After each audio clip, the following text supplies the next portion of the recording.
Consumer Reports. This summer, visit your local Kia dealer.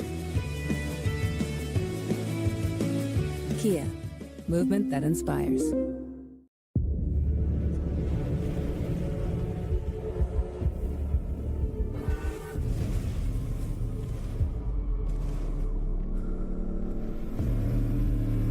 Dynamic air suspension, all-wheel steering, configurable terrain response, effortless in the extreme.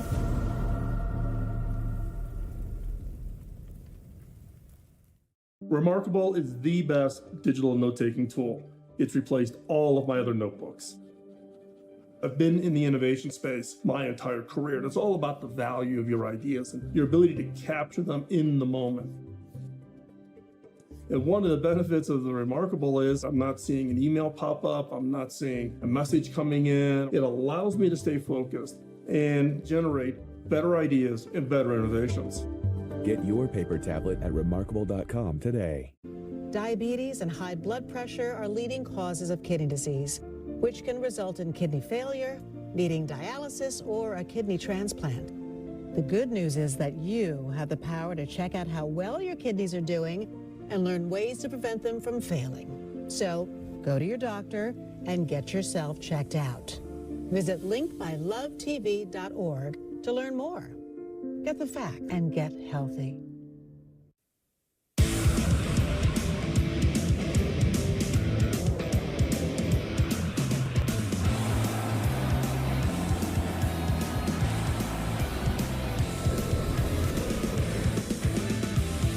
The Michael K. Show on Yes is brought to you by Untuck It. Shirts designed to be worn untucked. Shop now at untuckit.com.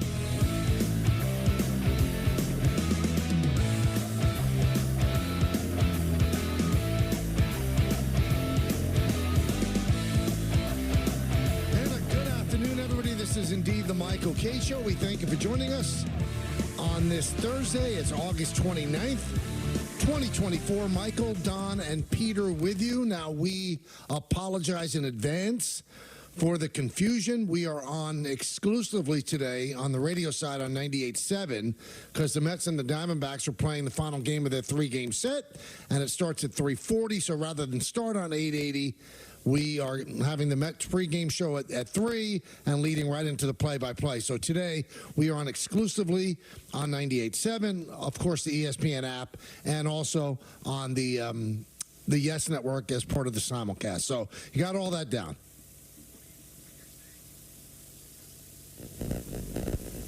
Everyone to go find us at 880 and then immediately being only on 98.7. It's a wee bit confusing, but, you know, people get used to it.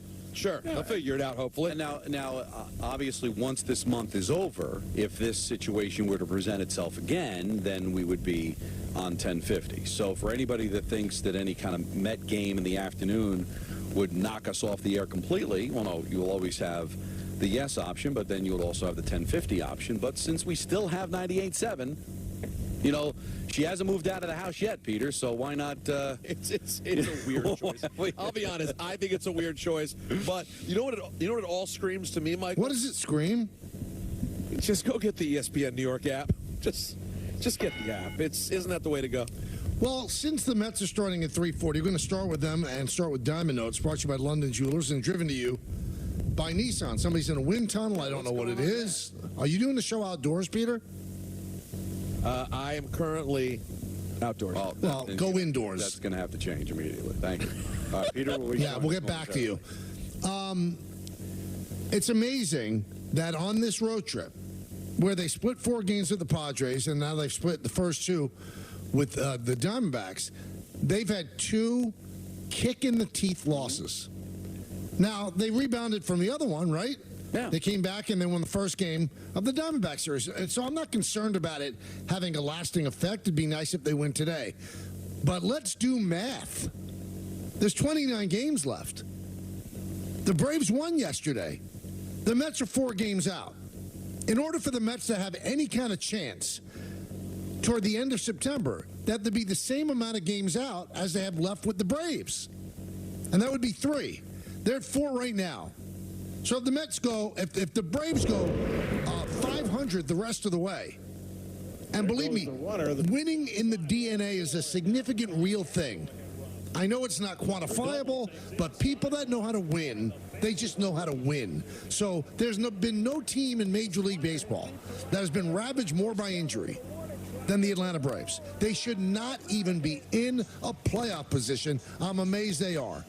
And all they do is they go sweep the Minnesota Twins, who are in the middle of their own pennant race.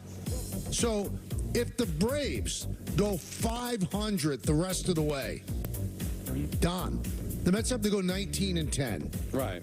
I don't see it happening. I've said it for a month. People got mad at me. This is no knock on the Mets. They're not better than the three teams in front of them. They're not going to catch them.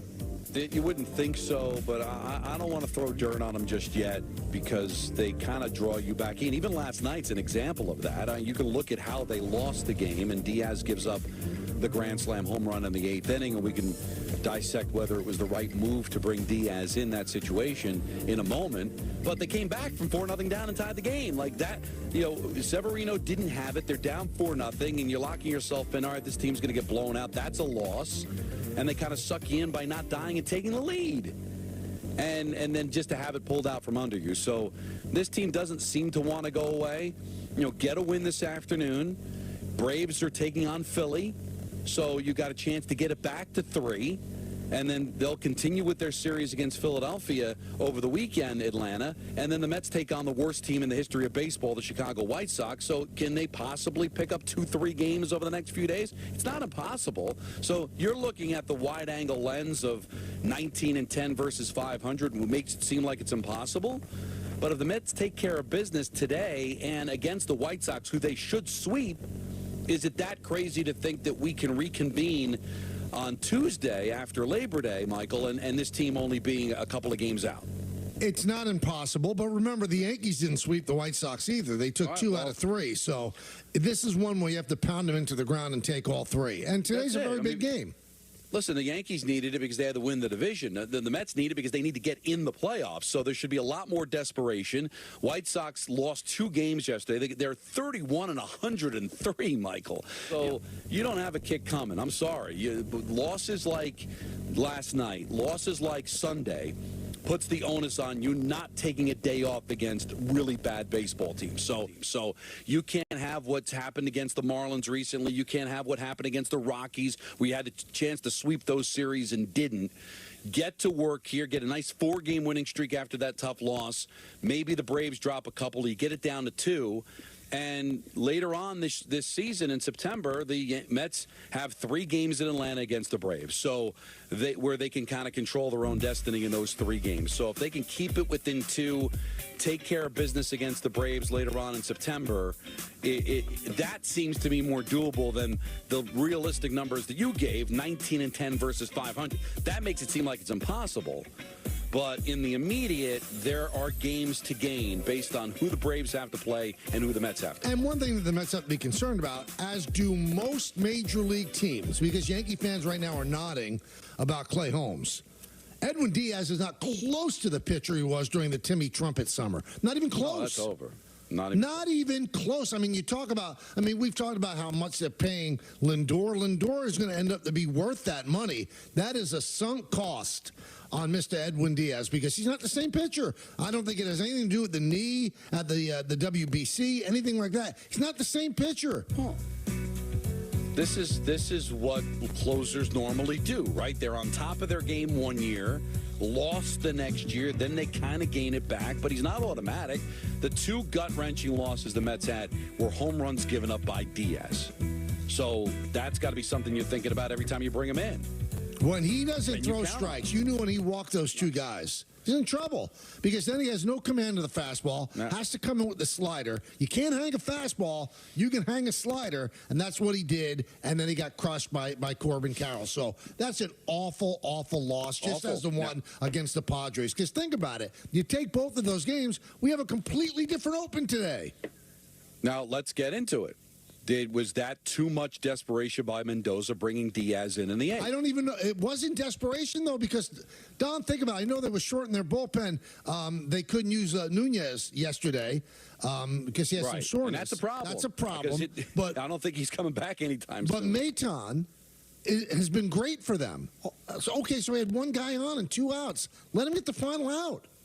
Because we always talk about, why don't they leave that guy in for a second inning? Well, sometimes guys are creatures of habit. So they also don't, a lot of closers don't like to come in with people on base. He comes in with somebody on base, he walks 2, and he gives up the home run. They could have squeezed another out of Maton. Absolutely. Doesn't the Diaz thing also beg the conversation of never knowing what someone's going to come back exactly like after a major injury? Well, I mean, they made their bed by signing him to that contract. They got seduced by the Timmy Trumpet stuff, and he was great that year. The 1 year he had to be great, he was great. And Don, you know this too. Before the year he was great, he was always a disappointment. We were always saying that trade with Seattle was a terrible trade, where they had to take Cano's contract, the whole deal. He was never great except that 1 year that he had to be great. But if you remember, the way we spun that deal with Seattle was don't look at it as the Cano deal, look at it as the Diaz deal. And then in 22, he's lights out, and good for him. You know, that was a bet on myself year, and he came up big, and he parlayed into a big contract, and then the World Baseball Classic comes, and he gets hurt. But, you know, Peter's right. You don't know what closers are going to be, or any reliever for that matter, year to year. But then coming off an injury like that, and it seemed like he kind of found it after starting off slow. But now I don't know what it is, Michael. Is it coming off the injury? Is it just one of those years? Is it the fact that he hasn't had a lot of save situations? He went through a period where it seemed like he was just coming in tie games, coming in because there wasn't a save situation. When he blew it against San Diego, that wasn't a save situation. That was a tie game. Yep. And if you remember, Michael, because it was a tie game on the road, they didn't have to go to him. They could have saved him for the save situation, but they brought him in there. He gives up the home run. You know, last night, you're still thinking outside the box, bringing him in the eighth when you could have let Maton get. Now, it wasn't even a jam. You just, get through that inning. Comes in the ninth inning in a clean inning like they like with those relievers. So it's tough, and now you're 4 back with 29 to play, and it's going to be a uphill battle. Today becomes just an immensely big game because they just can't afford to give too many up. Now, the one thing that scares me is, has Diaz ever been great other than 22? Because we were mocking that trade. We were mocking it. You gave up Jarrett Kelenic for Robinson Cano. You take Robinson Cano's contract. Now, that didn't turn out to hurt the Mets because he got suspended, and they didn't have to pay him for a whole year anyway. And then they released him and had to pay him for that year, and it was all on Edwin Diaz. So they got the best of him in 2022, and they jumped and they signed him to a deal. And is he worth $20 million a year? No, he's not worth $20 million a year. He's just not. He has his moments of greatness, but these 2 losses are enormous for the Mets because we're running out of time here. As Yogi says, getting late early. The Mets are on the outside looking in right now. They're on the outside looking in. And the only positive is if they win today and then they sweep the White Sox, they're gaining on either the Phillies or the Braves. The Phillies have hit the tailspin too. Right. There's one team in baseball that's running away with the division. One. That's the Milwaukee Brewers. Everybody else is a nail biter. But you go back to that deal, Michael. I mean, we didn't know a lot about Diaz. He was only 24 years old, but he did lead the league in saves with 57 the year before he had that great year with the Mariners, and then he had one great year with the Mets. But the years before, he was not great. And now last year, he couldn't help getting hurt, so he missed the entire year. He has not been that same dominant pitcher that he was when they were playing Narcos and they were playing, the Timmy Trumpet. None of that exists anymore. His body language even looks bad.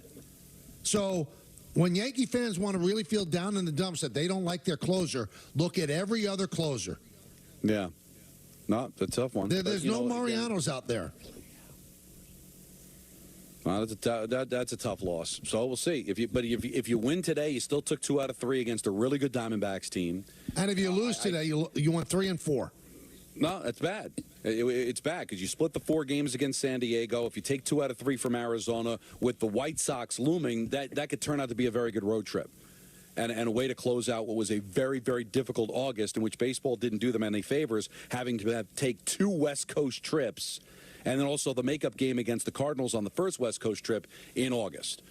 So it's not like it gets any easier either, Michael. Once you get to September, because you're going to have home against the Red Sox, and there'll be meaningful games for them. All right, the Reds and the Blue Jays, but then you got the Phillies, and 6 times in that span. You've got Milwaukee to close out the season. Maybe Milwaukee won't care about those games; they're already wrapped up the division.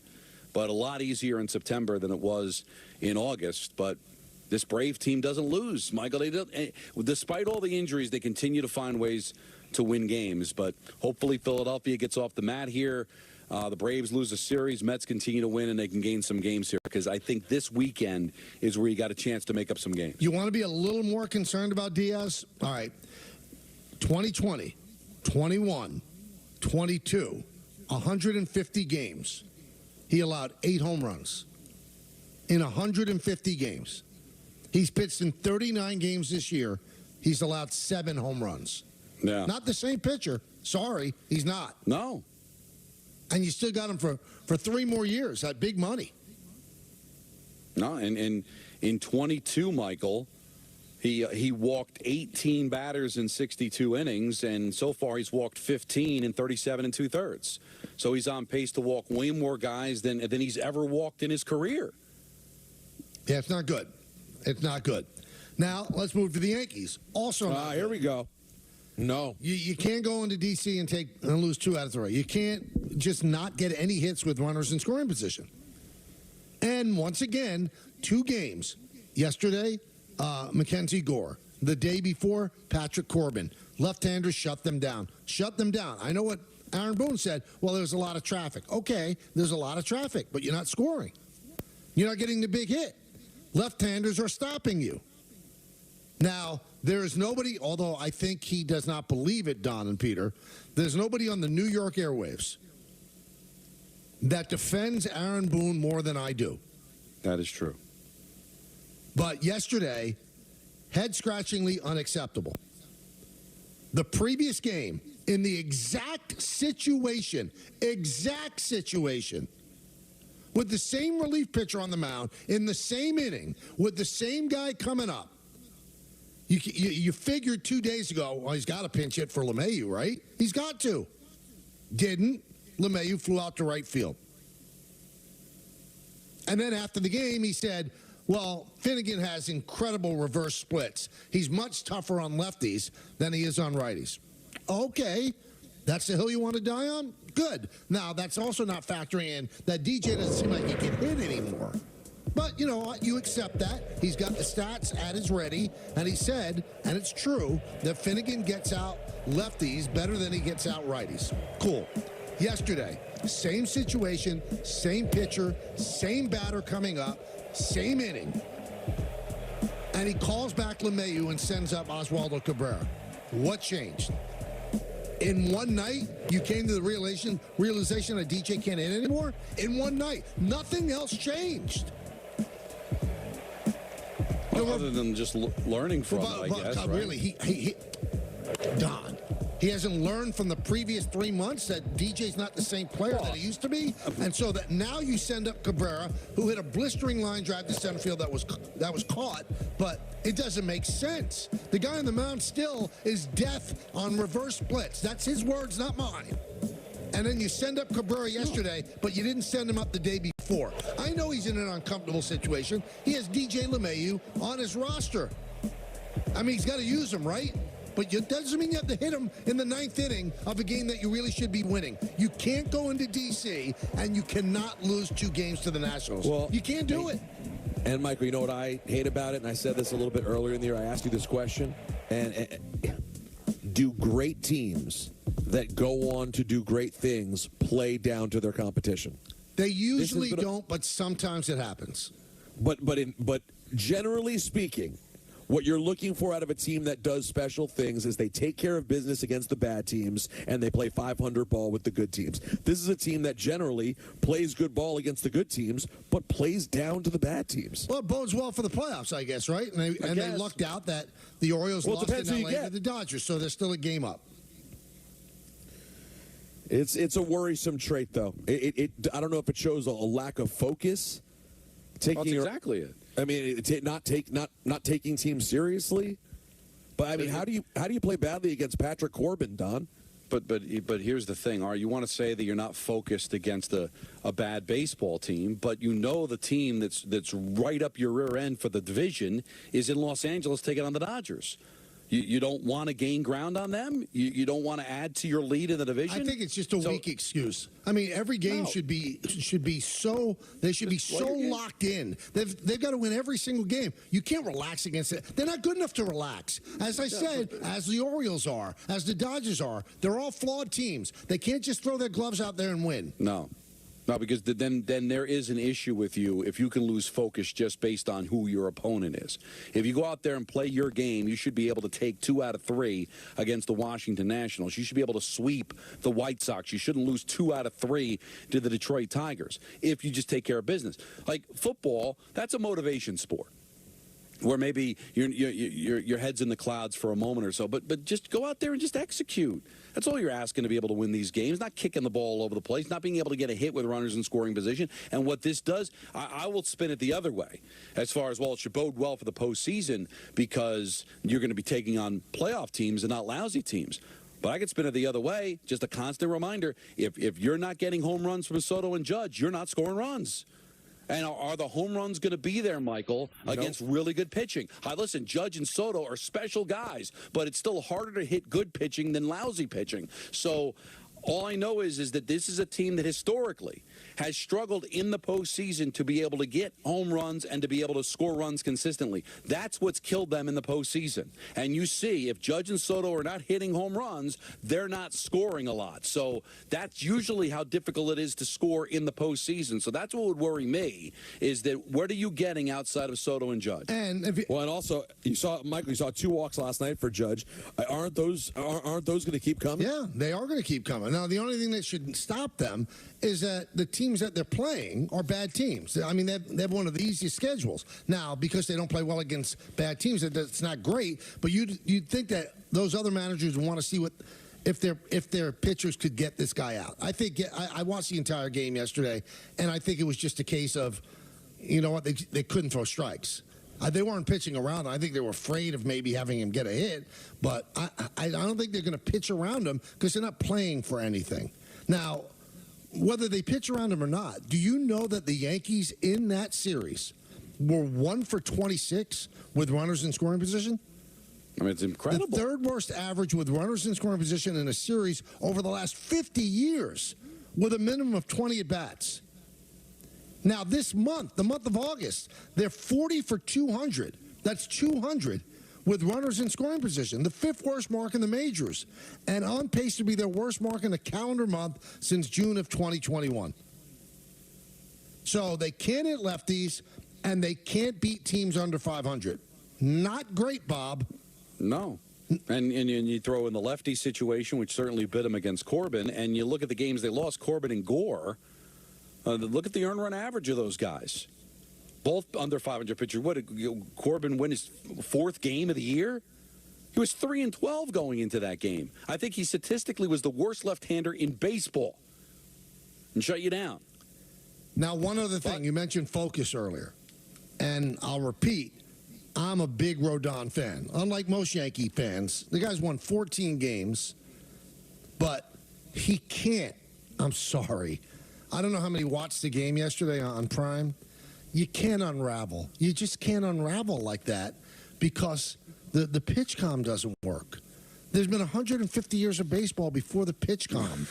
I mean, figure it out, dude. Don't melt down like that. I mean, he's yelling at the umpire. What if he got thrown out there? You can't do it. He gave up 4 runs in the first 2 innings, and boom, they're done. The way they're hitting, they're done. Also, with a lack of concentration, do you know the Nationals stole 5 bases in 2 innings against Wells?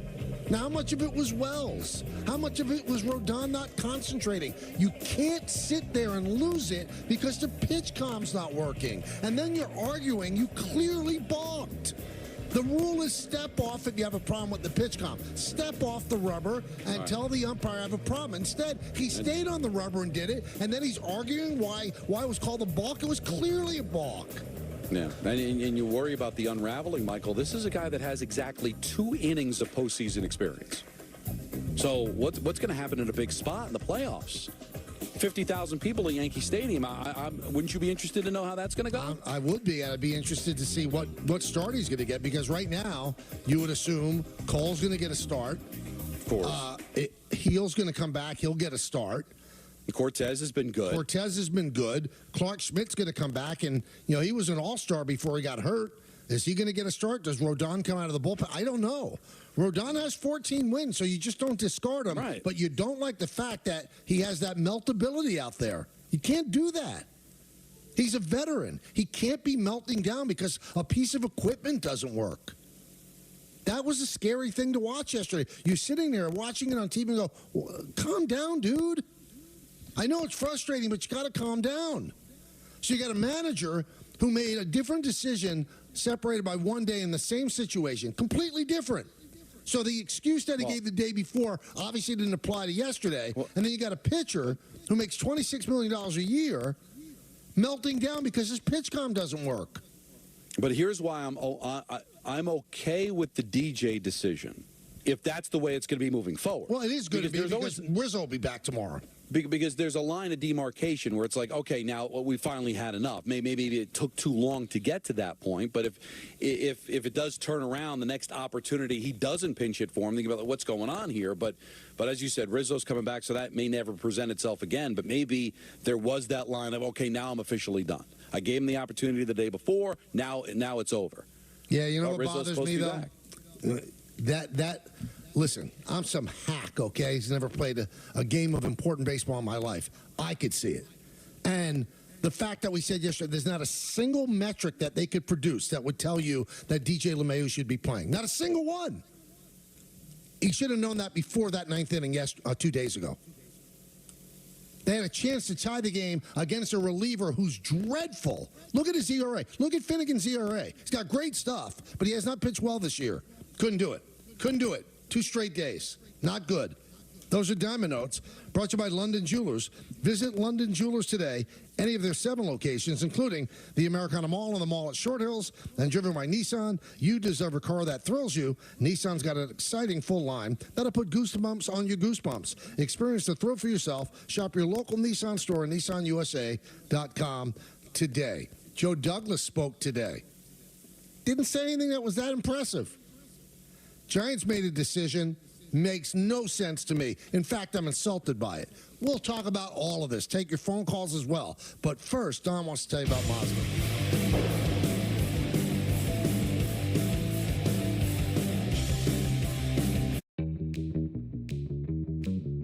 10 million women feel good in our jeans. And counting. Introducing Maurice's new fall denim collection. 7 brands and sizes 0 to 24 in hundreds of styles, lengths, and washes. Because every woman deserves to feel good in jeans. Visit the #1 feel-good jean shop in 900 Maurice's stores and Maurice's.com. Matters. Get exceptional offers at your local Audi dealer. Listen, I spotted it from the start. Breaking didn't even have a name yet. Bunch of kids from the South Bronx who didn't just knock on the door, they kicked it down. And today, it's your time. It's all about spotting it early. And if you do, no victory is out of reach.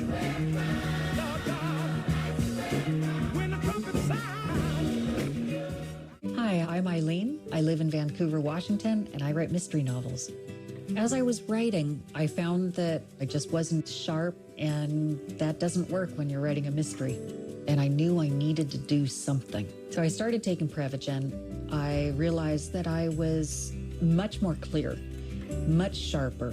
I was remembering the details that I was supposed to. Prevagen keeps my brain working right. Prevagen, at stores everywhere without a prescription. We ask seniors how to prevent Medicare scams. My best advice, if you get a phone call, do not talk to the person. These people are well trained. Don't talk to them. They don't know me. They're just trying to scam me. Don't be fooled. Hang up. Just hang up. Never give out your Medicare number. They're going to get your number to put in a false claim. If I get a call from someone, I don't pick up the phone, and should I pick up the phone and they ask for information, then I hang up. How do you detect Medicare fraud? Just like I check my credit card statements, I check my Medicare statements monthly. Scammers can get a hold of your number, order medical devices through your account, and you're not even going to know about it if you don't look at your statement. Check your statement every month. If you get your statement and you see something that you know you did not have done, you report it. Call your senior Medicare Patrol. If you suspect Medicare fraud, contact the Senior Medicare Patrol in your state. You don't want to miss History on Yes. Just marvel at what we're witnessing. Record-setting swings and the Yankees' epic playoff push. Back to back to back. Oh, ho, ho. Putting on a show. Watch as Aaron Judge takes aim at his own home run record. He's done it again. How much fun is it to watch him play every single day? And the fight for the division title reaches a fever pitch. Witness history unfold on Yes and the Yes app. All right, boys, who we betting on?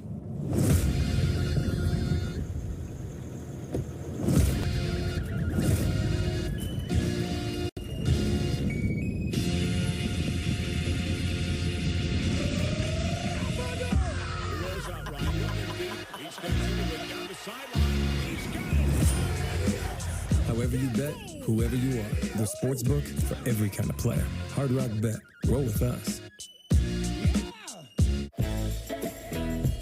Chevy lets you begin every day fully charged, so you can go farther. And so can your money. Tow with confidence. Plus, stay connected with available OnStar technology. For summer adventures, Chevy's got you. Current qualified lessees can get this Equinox for around $199 a month. Or well-qualified buyers get 1.9% APR when you finance with GM Financial. Everyone deserves the fastest, most reliable internet speeds, regardless of where they live. That's why Spectrum offers the fastest speeds in more neighborhoods than any other provider. Switch to Spectrum Internet for only $49.99 a month. Call 1-866-895-3521. With Spectrum Internet, you can power all of your devices to enjoy streaming, video chatting, and gaming. I rely on Spectrum Internet. You should too. Call now. You don't want to miss History on Yes. Record-setting swings and the Yankees' epic playoff push. To back to back. Watch as Aaron Judge takes aim at his own home run record. He's done it again. And the fight for the division title reaches a fever pitch. Witness history unfold on Yes and the Yes app. I was diagnosed at 65. 37. Earlier than most. Every 9 minutes, someone is diagnosed with Parkinson's disease. And every one of them can turn to the American Parkinson Disease Association. Visit apdaparkinson.org to learn more and show your support today.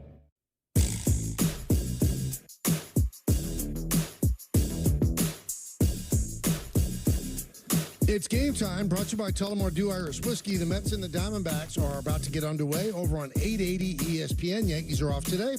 That's game time, brought to you by Tullamore Dew Irish Whiskey, because when it's game time, it's Tully time. Tullamore Dew, the original triple distilled, triple blended, triple cask matured Irish whiskey. Be sure to grab a Tullamore Dew or try the brand new Tullamore Dew Honey during tonight's action. Glasses up to enjoying Tullamore Dew responsibly. Now, before we get to the calls about the baseball, I don't know if you guys saw this. So ESPN's reporting Tom Brady's trying to buy a part of the Raiders, right? All of a sudden, that puts up unbelievable restrictions for him as a broadcaster. A lot. He would not be permitted to be in another team's facility, would not be permitted to witness practice, would not be permitted to attend broadcast production meetings, either in person or virtually. A league source told ESPN that owners had raised several questions about conflicts of interest in Brady's potential role. So I guess this kicks in when he does buy it. Right. But, I mean, he becomes worthless to Fox. Well, yeah, and for people to think, well, he doesn't need to do those things. Yes, you do. You have to be in the know. You just can't. You can't be an analyst of a football game just based on, well, when I played, You got to be able to talk to the coaches. You got to be able to watch practice. There's a lot of work that goes in to being a team broadcasting that specific game. And I just think he completely loses all value as an analyst if he ends up owning the Raiders. This is not what they bargained for, man. This is not what they bargained for. Well, he can't be in production meetings. He can't talk to the quarterbacks of the teams. Can't talk to the coaches. You know how I am with math, but this is like high-end money. How much does he figure to make from the Raiders each year with the percentage he owns? I don't know. It's a good question. I don't know. Does it exceed $35 million a year? Because that's what he'd be making on Fox, right? Yeah. So it'll be hilarious to me, though, Don, if he has to get out of this whole thing. But I don't know what he would make per year for I guess it would vary depending on how much they make. But last I checked, I don't think many NFL teams lose money. So if it exceeds $35 million, then it would be a no-brainer to just walk away. But if it ends up being less than $35 million, then don't buy the Raiders and stay in the broadcast booth, because you're not going to be able to do your job. I know you're Tom Brady, and I know you're a savant, and you know more football than anybody can possibly imagine. But there's still work to be done. Michael, when I covered the Jets, those guys are there constantly watching practice, talking to the coaches. They have access more than anybody else to be able to get whatever information they can to do the broadcast the right way. And if you think Tom Brady doesn't need it, well, then how is it going to look when all the other competition and all the other analysts are getting that information? You'll feel like you're behind. Yeah, absolutely. This is something that Fox didn't bargain for, and I wonder if they pull the plug. That's why Greg Olsen should just keep his mouth shut. Could end up getting his job back. It's so true, man. Can you imagine? It really would be insane, though, if it never happens. We never see the Brady-Fox thing. Well, I don't think that the deal to become an owner would happen before the beginning of the season, so I think we're going to see. So that's in some ways, isn't that even worse for Fox? As long as you have Greg Olsen in your pocket, though, you're okay. I know, but just to get a year of it, what if he's awesome? He'd say, "Hey, it was great. See you later." And they have they got the Super Bowl too. I mean, one thing I've learned in recent years about these athletes and wanting to be on commentary, they want to do it the way like you want to go get a colonoscopy. Like, if something else comes up, they're out. Some really want to do it. I think Greg Olsen really wants to do it. Yeah, well, Greg Olsen is in a different sort of category. Yeah. Yes, it seems like he's very into it. Let's go to Anthony in Stony Point. Start it off today, Ant. Hey, how you guys doing? Yeah, you guys nailed it with Diaz. It's like shades of 2019 all over again at times. It really is. Mm-hmm. It's horrible. I mean, Sunday I said, let me take my shower, blah, blah, blah, did the lawn and everything. And then my brother says, oh, they lost. I go, what? He goes, yeah, they lost 3-2. I go, you got to be kidding me. I'm saying, really? But, yeah, it's like, I don't know, maybe it has something to do with the injury last year. Who knows? I mean, he's just not the same. But he really hasn't had that many. Like you said, he had one really good year, and that was in 22. Yeah. Under Showalter. And that's it. He had one good year at the Mets. He had one phenomenal year, and we thank you for the phone call. He had one phenomenal year in Seattle. But otherwise, he's been a pedestrian closer. So, I mean, obviously you're going to have a lot of questions. Is it the knee? I mean, he blew his knee out. Now, if your knee is questionable, it's hard to create that torque to throw your pitches. But, his velocity's not down. But he's just a pedestrian closer, just as every single other one is. I just think this is what happens with closers. They're up and down. You never know what you're going to get in a given year. The truly great ones find consistency, but what was it? Brad Lidge went a whole year without blowing a save, and then blew a bunch like in April the very next year. That's the kind of the way it goes. So I don't know if it has anything to do with the injury. I mean, he's far enough removed from it, right? I can understand getting off to a slow start because he didn't play the whole next year, but he's up to 37 2/3 innings. I mean, you would think he's getting better, and then he did seem like he's getting better, and now he's kind of reverting back to the beginning of the year. Maybe to Michael's point, it's more about just reverting back to the guy that he was historically before 22. Yeah, it's weird. It is weird because the years before that with the Mets, he was not very good. Now, speaking of Brad Lidge, did you see this story? He's now an archaeologist. He's not involved in baseball at all. Like he digs up artifacts in the desert and stuff like that. He's an archaeologist. Wow.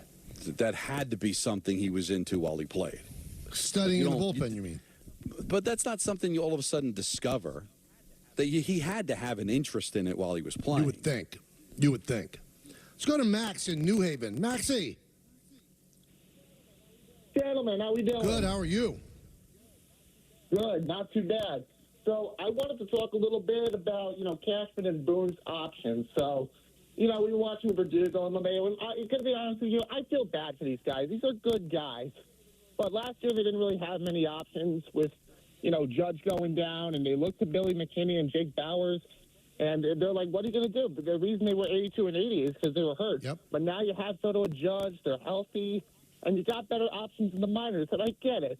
They want the extra year of Dominguez. But at this point, they got to show a little sense of urgency if they're losing these to the Tigers and the Nationals. So I don't know what to think in the front office. I think it's time to get these young guys a chance, and if they start producing, you're going to have to play it in the playoffs. I just wonder what you guys think. Well, I mean, you're saying they have a lot of options in the minors, and I'm not quite sure, other than Dominguez, what their option is. And Dominguez could be called up on Ben Sunday. Rice, the first base, too. I'm sorry. Who? Ben Rice, he obviously he hasn't had a lot of at-bats, but just to give him an opportunity. Yeah, but Max, I hear what you're saying, and I know why you're frustrated. I thank you for the phone call. Ben Rice is hitting like in the 170s. He hasn't hit for like 3 weeks. Now, you can make the case, okay, Ben Rice could run into one. DJ doesn't seem like he has that ability anymore. But I think the last time I looked, Ben Rice has won for his last 27. Listen, we could keep talking about first base. It's going to be a moot point once Rizzo comes back. Rizzo's going to be your everyday first baseman. That's one problem solved. Now, you're talking about Verdugo. Verdugo actually had a pretty good series in D.C. So I don't think they held back Dominguez to retain his rookie status. If he gets called up, I think, on Sunday, then next year he would be considered a rookie. But I'm sorry, I don't think that's the case. I don't think that's why they've held him back. They like Verdugo. They like the outfield that he plays. For 2.5 months, he was dreadful offensively, but they think there's something there. And he's shown a little bit of a restart in the last 3 or 4 games, but we'll see. I think you might see Dominguez get called up at some point. He's not going to play every day. I don't think it's a lack of urgency. The Yankees really believe in Verdugo. And they didn't have any other options at first base. It was Rice or LeMahieu. Pick your poison. Matt in Connecticut. Matt. Hey, Michael, Don, Peter, how are you? Good. How are you? What's up? Good. I have a couple things I would like to get to real quick. Okay. I'm just going to pull it up here because I jotted everything down. Love it. Preparation. I noticed. Yeah. So I've noticed since middle of June of this year, we started out at 50 and 22. I believe that is correct. Then we went. We're under 6. We're 6 games under 500 since then. I find that is a bit unacceptable. Another thing, too, I don't know if I don't think DJ LeMahieu is that great anymore. I don't know, and I know you guys hate this, but do you think that maybe they should either bench him, or if that's not going to work, I would cut him and use just Cabrera at third? I mean, Cabrera, I get it. So who's going to play first? Sorry, what was that? Who's playing first, if not Rizzo? We already have a third baseman. Oh, no, I'm saying like Cabrera, I think, would be better than LeMahieu for sure. But he doesn't play third, LeMahieu. He plays first. Oh, no, I'm talking about Cabrera. I thought Rizzo plays first and LeMahieu's at third. But Jazz Chisholm's at third. Yeah. Oh, yeah. All right, thank you for the phone call. Listen, I'm glad he had that stuff written down. First base not going to be an issue when Rizzo comes back. Rizzo's going to be a first baseman. Chisholm's going to be a third baseman. DJ LeMahieu is going to be on the bench. Now, I don't know when they're going to use him, but he's going to be on the bench. That's all there is to it. Maybe we'll get an occasional start against a left-hander where they give Rizzo a rest. But for the most part, he is a bench player from now moving forward. What they do with him the next 2 years, that's their choice. The one thing, if the Yankees are serious about winning, right, and you don't think that DJ LeMahieu could play anymore, and it's going to be pretty harsh because I know it's a business. You're telling me you can't eat $32 million over 2 years? Really? Didn't the Astros release Jose Abreu? Ate all that money. And you know what? Since they released him, they've done nothing but win.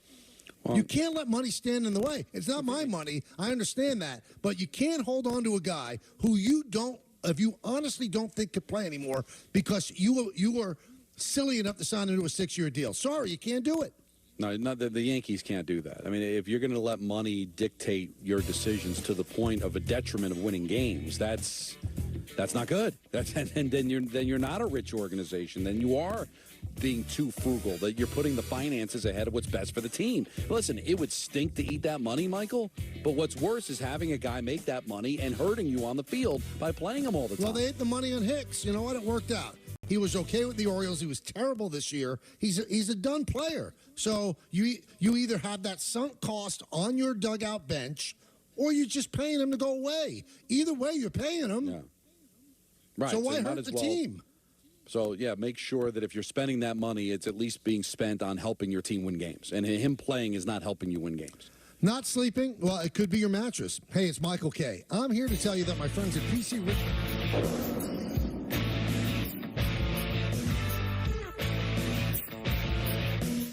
With ButcherBox, you never have to worry about what's for dinner. We deliver grass-fed beef, organic, free-range chicken, humanely raised pork, wild-caught seafood, and so much more. Get high-quality meat sourced from trusted partners with free shipping always, so you can always be prepared and enjoy the important things. Sign up for ButcherBox today. Here's something every parent, human parent, squirrel parent, can relate to. Time goes by fast. So the sooner you start investing for your child's future, the better. Acorns is how you do it. Ta-da! Look at that. Beautiful.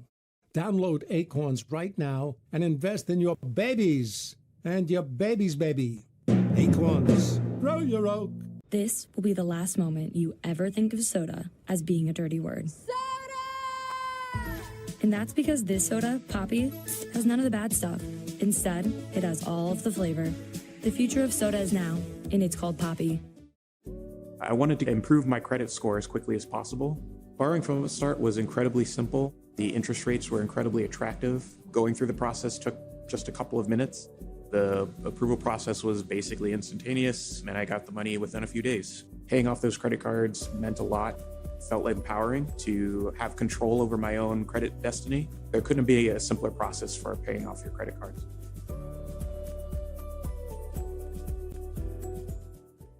Mom? Yeah? I think we're out of toilet paper. Oh, no. Mom, we need more chips, Mom. More chips, please. More chips to be cute. Chicken, a lot of chicken. Chicken on that plate. Chicken coming up. Okay, hon, I'm gonna need a lot of chicken. What's with the accent? Just trying something new.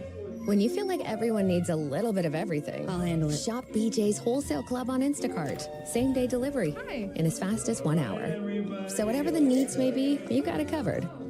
Visit instacart.com or download the app to get free delivery on your first order.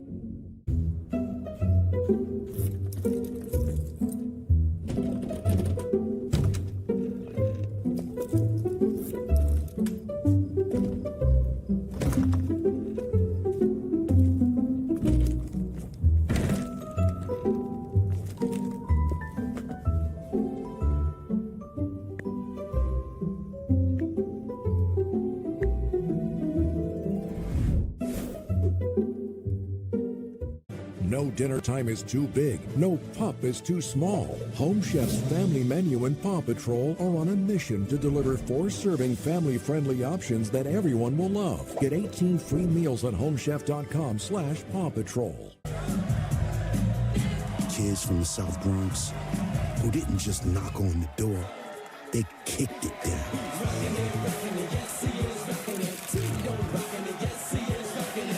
And today, what I saw in us is the same thing I see in you.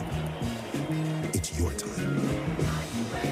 It's all about spotting it early. And if you do, no victory is out of reach.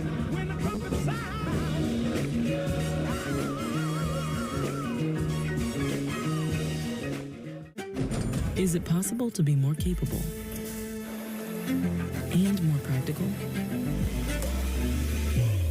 Be able to perform here and here, make a statement while barely making a sound, and command the road as well as what lies ahead. how we get there matters. Get exceptional offers at your local Audi dealer. When I was 19 and I was going to shows, I was not thinking about permanent hearing loss. I wasn't thinking about tinnitus. Sometimes my kids are having a conversation with me and that ringing starts in my ear. They're talking to me and I hear their voice, but I can't focus on what they're saying. The audiologist, he told me that most of his clients are not old people. They're kids that have their earphones in. I have a lot of regret about not protecting my ears sooner. Protect your ears at all times, no matter what. It's not something you can get back.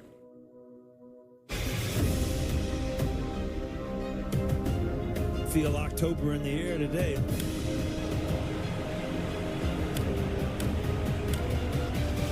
These games mean something. You want to win the division. The crowd is pumped up. So much at stake. This is the battle of the American League East.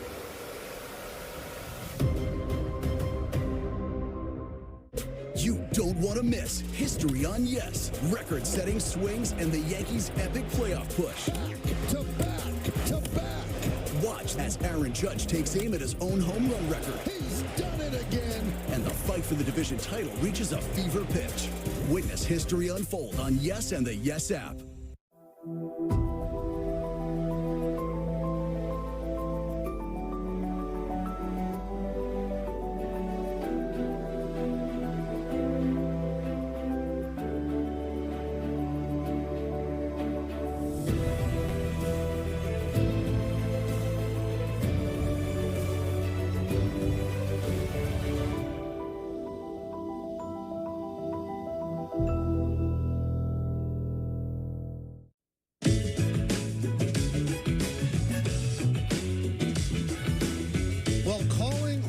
Football fans, enter the ESPN New York Survivor Pool for a chance to win $2,000. That's right. Make your pick each week of the football season and find out how you stack up against your favorite ESPN New York personalities. But be careful. One wrong pick and you'll be eliminated. The last one standing will take home the title of the inaugural ESPN New York Survivor Pool champion and $2,000.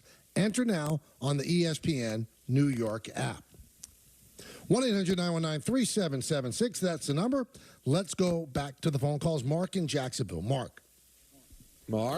Hey, good afternoon, guys. How are we doing? Good. How are you? Hey, good, thanks.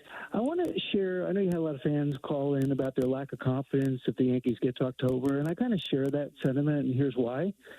They have a hard time transitioning from the long ball to small ball, and that's what it takes to win in October. And looking back the last year and a half, there's something like 5 and 15 in extra inning games. And even 500 for their team is below where they should be, but they're just 5 and 15. And that's where small ball comes in, is, the extra inning games. And when you had CC Sabathia in the booth on Old Timers Day, he said something really profound. When he said something like it would be easier for him to get players out today because they only bring their A swing to the game. Yep. They're not situational. They don't cut down on their swing. And I think that's what the Yankees need in order to succeed in October. Yeah, but I'm going to tell you a stat that, it shocked me when I made the argument too, Mark. A greater percentage of runs scored in the postseason on home runs than they are in the regular season. So home runs still win games. And I was stunned by it, but I looked it up twice, and it's true. A greater percentage of runs scored in the postseason are scored via the home run than they are in the regular season. So the fact that they stop hitting home runs in the postseason, that might be the issue. But still, teams win via the home run in the postseason. Well, because everybody's built the same, so everybody's trying to hit home runs. So obviously, you're going to see more of the percentage of runs being scored via the home run. But you said it, but the Yankees just don't seem to hit as many. And then do they have as many home run hitters as some teams? They've got 2 of the best in the game. But outside of that, are they getting the production from other places? And if I'm able to pitch around Soto and Judge, then is anybody else going to burn me? Stanton, I think, coming back and being healthy, that'll be interesting to see once we get to the playoffs. But, he could be streaky too, but we've also seen him be big in the postseason. So I think that's going to be very important for them once they get to the playoffs. I don't think their reliance on home runs have hurt them. I think that's what hurt them is they strike out too much. Now, they do not have as many strikeouts in their order as they used to. Soto doesn't strike out that much. Judge has cut down on his strikeouts. Stanton's still a strikeout guy, but, up and down that lineup, you're not seeing an overabundance of strikeouts. That might be an improvement for this postseason. So discount the home run. I think the strikeouts are what really loom large in the postseason because you don't get that hit because it's all or nothing at all. And I think that the small ball to me, I'm thinking of bunting, hitting, and running. Nobody does that. No one does it. No team that wins the World Series does that. They just don't. And the reason they lose in extra innings, I've told you guys this before, they don't have strikeout and missability, swing and missability in their bullpen. So a guy starts at second base, unless you strike out batters, that guy's going to move to third, he's going to score on a sac fly. You do not have the same ability to strike out people as other teams do. But you did have that Guardian loss. What did that go, 12 innings? So that was 3 innings you didn't score. Right. So was that a pitching problem? Yeah, it all came apart in the 12th when they tacked on the 6 runs or whatever. But the Yankees didn't hit it all until the game was already over, and they put some runs up in the bottom half of the 12th inning. But that loss specifically came because they didn't hit. Let's go to Ken in Freeport. Hello, Ken. Hey, Mike. Hello. Let me tell you off the bat, I've never been a fan of Boone as a manager, and I know he's constricted by analytics, but you got to manage with your eyes every once in a while. They go on the road, and I watch their batting practice. They know they're facing a lefty. What are they getting? Right-handed pitching at batting practice. When they're at home, I don't know who pitches the batting practice. If I were them, I would get a couple of ex-college players that are floundering around doing nothing and have them come in and pitch live batting practice. You know that they've got machines that approximate the pitcher that they're facing and throws the same velocity underneath the stands that you don't see. Ask anybody that comes off the injured list. They'd rather face live batting. You know what? I could ask Stanton that, Ken, and he didn't face live batting practice at all. All he did was hit up the machine, and he came back. I know he stated that. He stated that, but most guys don't like to. Have you been in the baseball business, Ken? No. I mean, I would think that the Yankee organization probably has a pretty good idea. I mean, how often do you see batting practice? I'm curious about that. Whenever they're away, I watch the batting practice show, and there you go. They know they're getting pitched by a lefty. Yeah, but they can't create a left-handed batting practice pitcher. Maybe it's not that easy to find. This is Ken. Thank you for the phone. This is a ridiculous conversation. You're going to blame that on Boone? So Boone's blocking the Yankees from getting left-handed batting practice pitchers from college. Come on, you just don't like Boone. So you're going to put everything that you think is wrong on Boone. Well, but I appreciate Ken trying to figure out what the heck is the problem with lefties. Like, he's just making a suggestion. It does seem like it's way out of left field, literally, but like. I mean, he's grasping at straws, but it's a situation that kind of requires. But we all are. Like, why is this team struggling against lefties? You got me. I don't know, but I don't think it has anything. I mean, there are many days, guys, especially on weekend games. They don't take batting practice at all. Neither team. So, I mean, I think batting practice is overvalued. It's pretty much a show that people put on. All the work is done where you can't see it. I'm sorry. That's just the way it is. So they never take batting practice on Saturday and Sunday. Almost never. But they win games on Saturday and Sunday. They don't take infield practice anymore, ever.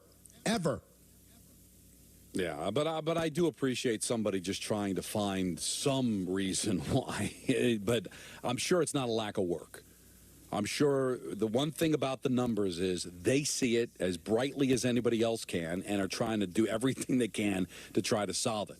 But sometimes it just is what it is. I don't know why. Maybe it's just coincidence. I don't know. But this team shouldn't struggle against lefties the way they do. The New York Giants, the football team, have always been known as a team laden with great respect for their past. And they're celebrating the 100th anniversary of the formation of the team in 1925. And they spit in the face of their past in the last day or so. And we'll talk about that when we get back. Hey, I talk for a living.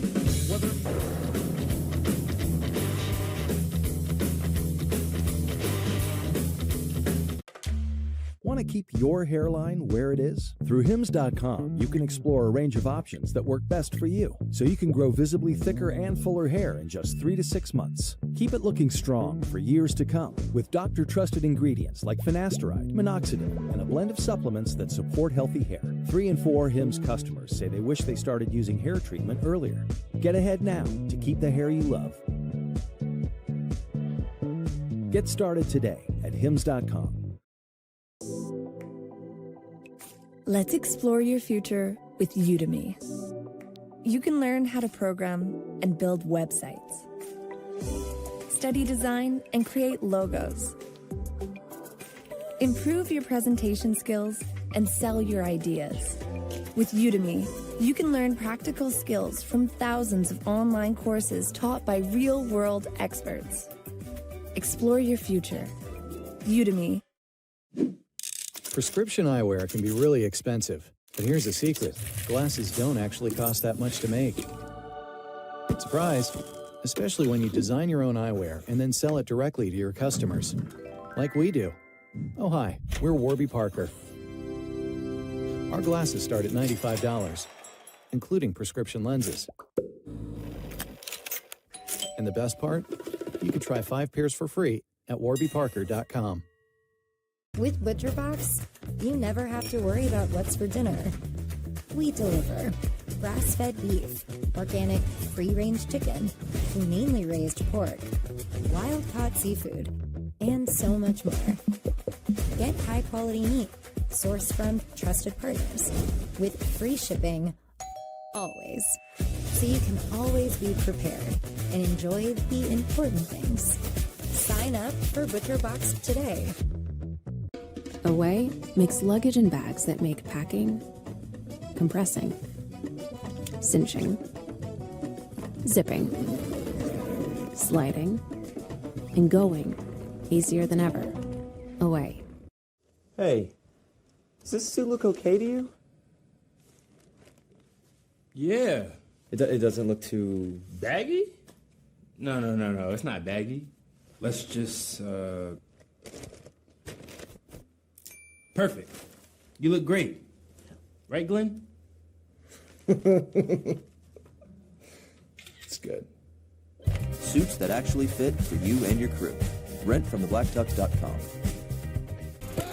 To back. Oh, ho, ho. Putting on a show. Watch as Aaron Judge takes aim at his own home run record. He's done it again. How much fun is it to watch him play every single day? And the fight for the division title reaches a fever pitch. Witness history unfold on Yes and the Yes app. This is a big deal. And Don's a really big Giant fan, and I'm curious to see and hear what he has to say. But the Giants did something that I think makes them look so bad. Malik Neighbors is their #1 draft pick, their first-round draft pick. He's great. He's going to be a great player. And he always wore a single-digit number while he was at LSU. He wore number 8.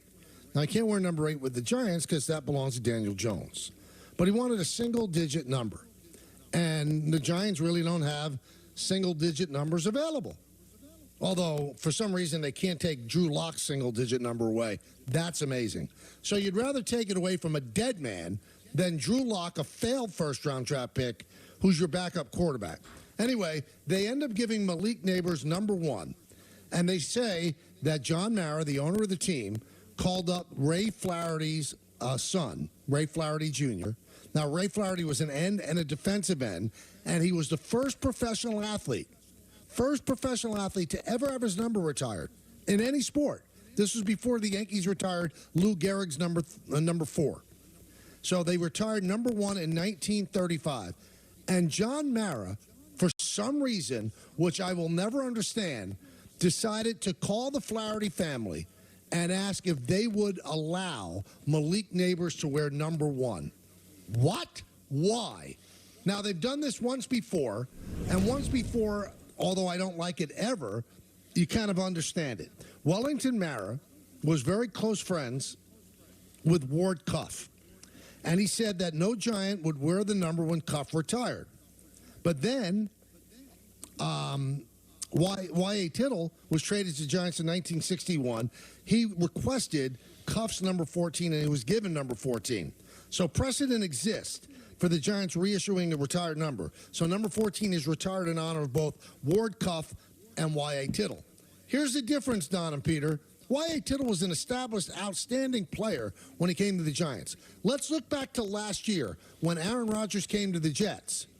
And there was a lot of talk about Aaron Rodgers maybe having the Jets ask Joe Namath if he would give up number 12 so that he could wear the 12 that he made famous in Green Bay. But then, because he's smarter than you think he is, Aaron Rodgers didn't want to go down that path, said no thanks, and he took his old college number. And that's the proper respect that you give to a guy like Joe Namath. You don't take his number back. Why would the Giants, for a guy who's never played a snap, not a snap in the NFL, unearth a number 1 that was the first number retired and put his family in an uncomfortable situation? Imagine if you called the family and asked them, what are they supposed to say? They're supposed to be jerks and say no? Don, what would you say if they say, we're going to want to take your father's number and give it to somebody else? I would say no, absolutely not.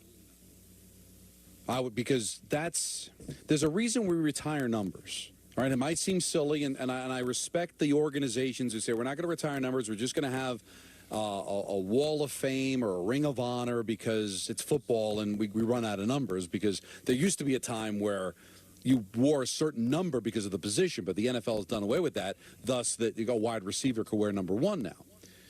Because we want to be able to remember these guys. I was not alive. He last played football in 1935.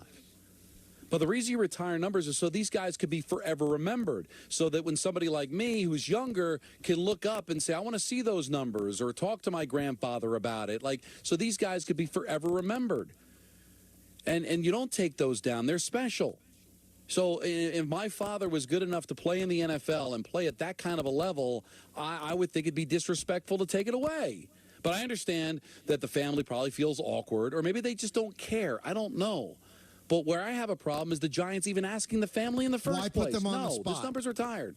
Sorry. You know, it is I understand the players run the show now. I get that. But is it to the point now you can't even say no to them? That you have to bend over backwards for? He's never played in the NFL. For all we know, I hope it's not true, but for all we know, he might be a colossal bust. Sorry. No. The answer is no. You can't. That number's not available to you. Sorry. Is it that wrong? Like, are the players that sensitive that if you tell them no, they're going to completely disappear and never play for you? I mean, come on, man. If anybody should know better, it's John Mara. He should understand and respect the history of the organization. Don, I mean, listen, do you remember your feelings when you saw the jerseys unveiled? This is a team that decided to honor the 100th season so seriously with this alternate jersey and this whole look. And as Don so eloquently put it, I mean, they were honoring looks that not a living human being can even remember. Why? Because the one thing the Giants have, even if it hasn't been existent for the last decade and change, is a true history. So of all the years and of all the franchises, and to do it with a rookie, and to do it, Michael, when, as you just pointed out, there's another single digit available by a hacky backup. It's just such a weird, unforced error by the Giants. And unfortunately, guys, over the last decade and change, these unforced errors sort of team-wise have happened quite a bit. So spit in your face. Exactly. I don't even you know what? From everything I've read, right? Neighbors has handled it like a gentleman. He actually called Ray Flaherty Jr. And said, "Thank you. I'm gonna honor the number for your father." He did all the right thing. I'm so disappointed in John Mara for putting the Flaherty family in that sort of a position where they look bad if they say no. Hey, I have no problem with the Flahertys. They can do whatever they want. You know, I have no problem with neighbors asking. It does nothing that doesn't harm to ask. You know, I'd like to have that number. I'm going to ask. And he at least showed the class to call the family up and understanding the significance of it. My problem is with the organization allowing that even to happen. No, the answer is no. Number one is not available. It's been retired. Well, if you want, go ahead. I was going to say, if you want to do away with retired numbers and just say, well, listen, we don't want to get into this awkward situation. There's only 99 numbers to choose from, and we've got a long history. We're just going to go with the Ring of Honor, which you already have anyway, and do it. Then I guess you do that. At least you're still honoring. But if you still have retired numbers, then the answer has to be no. This is what Ray Flaherty Jr. said. All right. The family's consent was not automatic. There was some dissent. Here's a quote. There are a few things. Probably one of the most important is I kind of polled my family. I've got 2 sons and a daughter, and of course that's their grandfather. Initially, my daughter wasn't that excited about it, and it was that she came around. Eventually, she said it might be lucky for him. That number 1 might be a good number for him. She acquiesced. We thought that would be the way to go. The family was also inspired by the chance to introduce Ray Flaherty to the current generation of Giant fans. Quote, that was John's point, Flaherty said, and that's a valid point. That number was the first one retired by the Giants, the first professional football number retired, and actually it was the first professional sports athlete number retired in America. Why mess with it? I'm shocked and disappointed that John Mara would do this. I'm not saying anything about neighbors, because I always remember the story when Steve Sax signed as a free agent with the Yankees. He wore number 3 with the Dodgers. And he asked the equipment manager, who asked him, what number do you want? He said 3. And the guy said, well, that's Babe Ruth's number. And you know what Steve Sax said? Well, he's not using it. So that's how players think. Yeah, well, that's how they think. I'm sorry. So maybe Malik Neighbors asked for a single digit. He didn't ask for 1. 1 means nothing to him. He didn't wear 1 at LSU. He wants Daniel Jones's number. And I mean, the Giants could have told him, you know what, just hang for you. You might get it. I was about to say, it's probably going to be available. Yeah, probably. But Mike, but what if Don, that doesn't happen? What if Malik Neighbors has an incredible season this year and doesn't want to change a thing? What if he goes on to have a great career with that number? You know, like all of a sudden, younger people won't even remember that number was ever retired. Yeah, and it's just, and I want to bring this up too because Peter kind of alluded to it. Like B. Dilly says, I really and truly don't mean this in a start an argument way or anything like that, but it seems odd to me to get upset about the number Flaherty thing, but at the same time dislike the throwback jersey celebrating the same era. Well, to me, it's apples and wrenches. First of all, nothing happened in 35. You're not honoring a championship. They're ugly uniforms that they changed. They didn't. That's not the uniform. They felt at the time, well, you know what? We're not going to wear this uniform anymore. We're not going to have tan pants anymore. We're not going to have red, white, and blue uniforms anymore in that way. They've changed the uniform. So obviously at that point, they didn't think there was any use for that uniform anymore. So why go back to it when you changed it? Nothing changed with this number. It's been retired since, you know, whenever they decided to, he last played in 1935. Nobody has worn it since then, so that is consistency. They've changed the uniform numerous times, so they have no honor system when it comes to the uniform anymore. They've changed it. This was something that did not change for 8 decades. Now it changes now for a guy that's never done anything in the NFL? You are allowed, guys, to say no to players, right? Or am I wrong now? I think now you might be just wrong anything now. they want to do now. So it's being reported that Mara would not have approved activating the number without the approval of the Flaherty family. He put the pressure on them by asking them. Why would John Mara, who has such an appreciation for Giant history, his family has owned the team since 1925, put that family in an uncomfortable situation of asking them if they would, in fact, allow their father's number to be retired? You know what? I'd have less of a problem if he took all the retired numbers and said they're all unretired. We're going to have a ring of honor. It's going to be the names that are going to retire. Would he ever ask anybody? Would he ask Lawrence Taylor if somebody could use his number? Would he ever do that?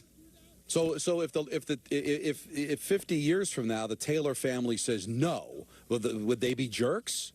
So that number gets to stay retired because the family said no, but this number now is back in circulation again. Awful. I just think it should be off the table. Or like you just said and I said before, hey, the NFL's changed the rules now. You can wear any number you want. Like a wide receiver wasn't allowed to wear number 1 back in the day, but now they are. So that means that there's only so many combinations you can have. We've got so many retired numbers. You know what? We're just going to get rid of them all and just have the Ring of Honor because we don't want to have to be in a position where we're going to 3 digits because we run out of numbers. then I would understand that. But if you're going to continue to have retired numbers, then the answer is no. You can't have number one. Sorry. Not going to ask the family. Not going to put them in that situation. The answer is no. Here's Mara. I understood that Malik was interested in wearing number one, and we initially told him no, it's been retired for many years. Then I thought, I think we'd be willing to allow it if the Flaherty family would be agreeable to it.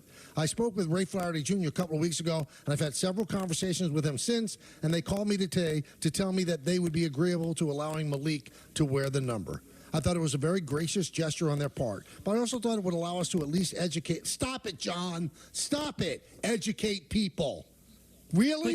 You're bending over backwards for Malik Neighbors. He asked for number one, which he has the right to ask for. You told him no. Boom. End of conversation. Do you have any allegiance to the history of your organization that your family has owned since 1925? And you're asking a family, it's like, let's exhume your father. What are you doing? What are you doing? Why are you asking them that? You're putting them in the fact that it took them weeks to actually get back to him. There's an argument in the family. Why would you put a family in that situation from Malik Neighbors? I really don't get it. I don't understand. This is not the way it should go down. It should not. And again, there's no reflection on Neighbors because he did the right thing. He's entitled to ask. He called the family, and hey, the family could do what they want. But the organization's got to be big boys and say, sorry, that number's not available. It's retired. And if you want to have a conversation about unretiring numbers, all of them, fine.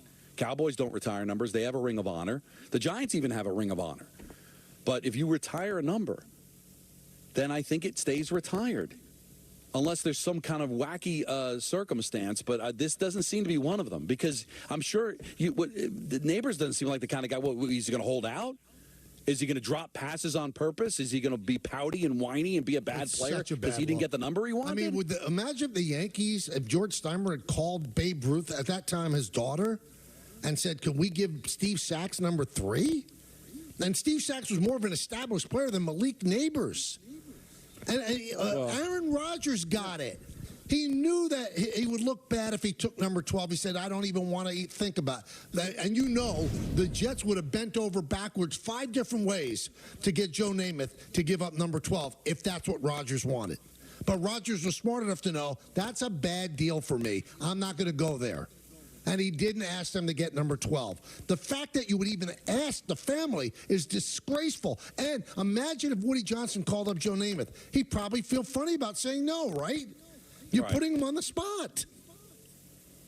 Is the number retired or not? Malik Neighbors? You got to give him number 1. What did 1 mean to him? He wasn't the first pick in the draft.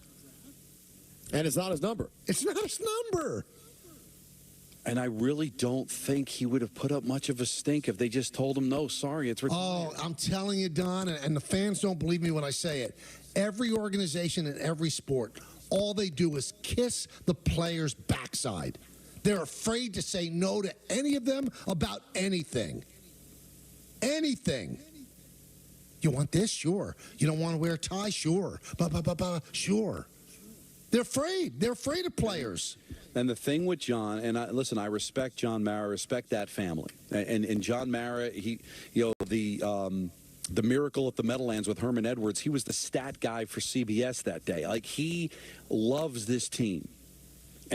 But I think sometimes his heart gets in the way of just making normal decisions. Like, I really think because he's such a fan that maybe he would be afraid to offend Neighbors because he wants to win so desperately. And I want to as well. This has been a pretty embarrassing organization for the last decade. Honestly, as much as I love this team and respect this team, it's been a pretty embarrassing decade. But the one thing that you do have if you're a Giant fan is the history and the pride of the things that they've accomplished in the past. I think honoring that is still important. Especially for something that would not have moved the needle all that much. Interestingly, though, Neighbors, guys, is the most exciting, dynamic offensive player this team's drafted in a very long time. Right, now you've put a stain on it. And now, but they're so high. This is the thing. After making some bad decisions and some sort of culturally bad decisions that we remember over the last several years, and then some moves that didn't work out, as we've talked to ad nauseum, the nature of the team, this giant way starts to change because you get desperate and you start done. You start you go, we gotta get something. Please let Neighbors be the guy. Please. And you start making bad decisions. I'm going to tell you something, Peter. We blame the players for becoming divas. Sometimes these players become divas because they're enabled to become divas because of how the ownership and the team enables the situation. That same thing happened with Odell. I don't know Odell from LSU, but do you think that he was emboldened by the fact that nobody could talk to him, that he was allowed to do the things that he did, and they needed him so desperately to win that they allowed it to happen, and it became a problem? So sometimes you keep saying yes to these players and let them do what they want. I think that's what ends up creating and emboldens them to be the divas that they are. Would it have been that big of a deal? Sorry, the number's not available. It's retired. And I'm sure Neighbors, he seems like a good kid, would have said, okay. But you opened the door, and then he ran through it like any player would, given the opportunity. It's the same thing with kids, right? You say maybe becomes yes. If they had just said no, then it's no, and he would have moved on to a different number and it would have been forgotten about. But God forbid if you say anything negative to a player, say no to a player. Because you're right, Peter, they're so desperate to win again. And he gives them a chance for their quarterback that they're paying $40 million to be better, that we're going to bend over backwards for him. When you start doing that as an organization, you already lost. Why didn't they have Neighbors go to Daniel Jones and offer him a lot of money for number 8? Daniel Jones could use a change. Now, I wonder if Mara gave the Flaherty family any money. He should, for the embarrassment. Well, and did they exhaust those options first? Like, did he reach out to Daniel Jones first? Did he sit down Drew Lock? Drew Lock? They couldn't say, hey, Drew Lock, you give us the number, we're going to release you. Really? They couldn't do that? Instead, they bothered the Flaherty family? That's what I was thinking. We will just cut you, bro. You want to be here or not? Give us the number. Right, Thanks. Other quarterbacks have shaken loose. You know what? We'll get somebody. Again, sometimes I think you go a little too far honoring history as well, and I'm sure there's a lot of young people who are like, dude, man, he hasn't played since 1935. Who cares? No, I think history does matter. If you do honor these people, then they stay honored unless you decide we're not going to honor them that fashion anymore. But what, just out of the circumstances, because he wanted number 1. What's going to happen to the guy, Michael, 30 years wants from now? Number 56. It's going to want 56. And you know what? All the people that don't care about Flaherty because they don't know him. He died long before they even were born. But you know what? Lawrence Taylor, they saw him play. How would you feel if you wanted 56? How would you feel if you wanted 56? Believe me, the people who think this is no big deal will all of a sudden think it was a big deal. What if you wanted 10? For all the younger fans, what if you wanted 10? Would you give it to him? If Eli said it's okay, would that be all right? Or would that hit a little different because it's somebody that's actually played in this era? Imagine if they called Kathy Lee Gifford and asked for Gifford's number. She would say no. I'm telling you, she would say no. And you know what? And all I know, I'm just putting myself in my circumstance. I mean, we've all had fathers. What if your father played, Michael? Peter, what if your dad played? That would be one of the best things about my family, to know that my dad's numbers were retired. Nobody is going to wear that number ever again. That's a sense of pride in history. We can't go back and ask him. He's dead. And I would want to keep my father's legacy alive. But guys, I would say no so fast and with such pride and joy. Yes wouldn't even enter my mind. I probably would curse and hang up. Let's go to Joe in West Harrison. Joe. Great show as usual, guys. Yeah, I would absolutely say no. The problem with this world is today, Mike, I want to ask a baseball question real quick after. They want to change history. The people are gone, so it's easy. Let's go ask for their number. Like you said, there's no way anybody alive, LT, Phil Simms, and I'm a Jet fan, they would ever call and ask for that number. And then, like you said, with the Drew Luck thing, I mean, I don't understand the big deal about going to him for the number, offer him some money, like you said, or trying to cut him. I mean, it's just so ridiculous. But again, this world today wants to change history. You're dead, or, holidays now. There's no respect for the past. I mean, and let's go the opposite side with the Yankees. They retire everybody's number, including the bat boy. What's that all about? I mean, you got players like Judge. I don't know what his number was, John, but 99. I mean, it's ridiculous. One is way to the other side. One is way to the other side. But I'll tell you one thing, Joe. Also, the Yankees don't ask anybody's family. They don't ask anybody's family. I agree with that part. No, I agree with that part, but it's ridiculous. They retire all those numbers, Mike. You know that. And one more thing, because I was listening to your call on one of the home runs the other night that you said in the short right field porch. All right. What do you think would happen if it was Phil Rizzuto and he called what he used to call those short chink shots? I don't know what you're talking about. Remember, Phil used to go for a short home run over the. No, we're good. We're good. Thank you for the phone. Yeah, I have no idea what you're talking about. Let's go to Jesse in New Jersey. Jesse. Thank you. Come on. Was that what I thought it was? Oh, yeah. That's what. The listener. Hey, Jess. Michael, Don, Peter. What's up? Hey, guys. Been listening for a long time, for 7 years, but this is such a bad take, guys. I mean, Mara made the call, and the family gave the stamp of approval. That's it. I mean, I don't see what the big deal is. The big deal is that he made the call, Jess. That's the big deal. Why would you put the family in that situation? Yeah, but at least he gave them time to think about it. They could have said no, and I'm sure John would have respected their answer and came back to Malik and said, why ask? Well, it's a player. You can't say no to neighbors? Not Numbers retired, not available. I mean, sorry.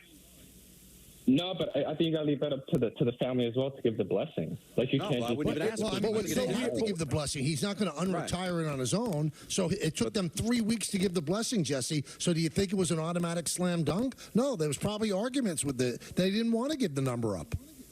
Now, maybe if they did, but they shouldn't even put in that situation. Why would you even ask, Jesse? Why? Neighbor's not going to play? Just say no. Why can't you just say no? No, I mean, I understand that piece for sure, the history part. I understand he's the first one to get, his number retired. But I think he probably just, made the call for neighbors. They said, listen, I'll see what I can do. Talk to the family. No, Jesse, hold on. Before we get there. No, I'm not making But before we get there, before you'd even get to that phone call, the question is, did they exhaust? He wanted a single-digit number. His number's 8. I mean, listen, I think Daniel Jones should have been in play for a player as good as Neighbors. Okay, but it's not. Guys, let's look through it. Brian Burns is 0. Not happening. Drew Lock is 2. Okay, should be in play. Deontay Banks is 3. Should be in play. Kayvon Thibodeau, all right, fine. Jamie Gillen at 6. Graham Gano at 9. They exhausted every option for a single number before calling a Hall of Famer's family? Now, here's where I would agree with Jesse. Let's say this hit the news, that Neighbors wanted number 1. But it's retired. And the Flaherty family called and said, listen, we talked about it as a family, and we think it'd be great if we put the number back in rotation and had Neighbors do it. Then that's fine. Because they volunteered it themselves. Then I guess John Mara can't say no at that point. Okay, if the family, but I'm saying, why would you even ask in the first place?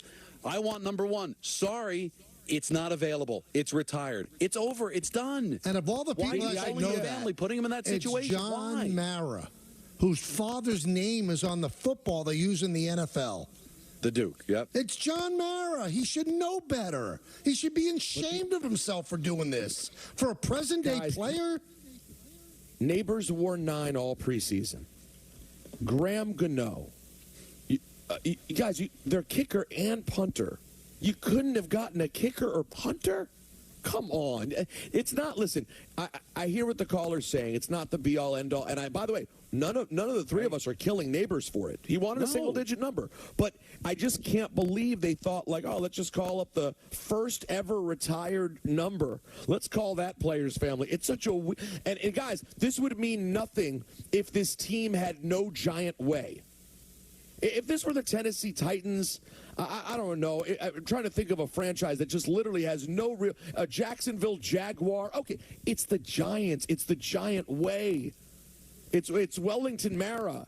That's the thing that makes it so odd, especially in a year in which you're celebrating the history. Again, and don't give me the comp of Y.A. Tittle. Y.A. Tittle was an established, excellent quarterback when he came over there. So, okay, you ask.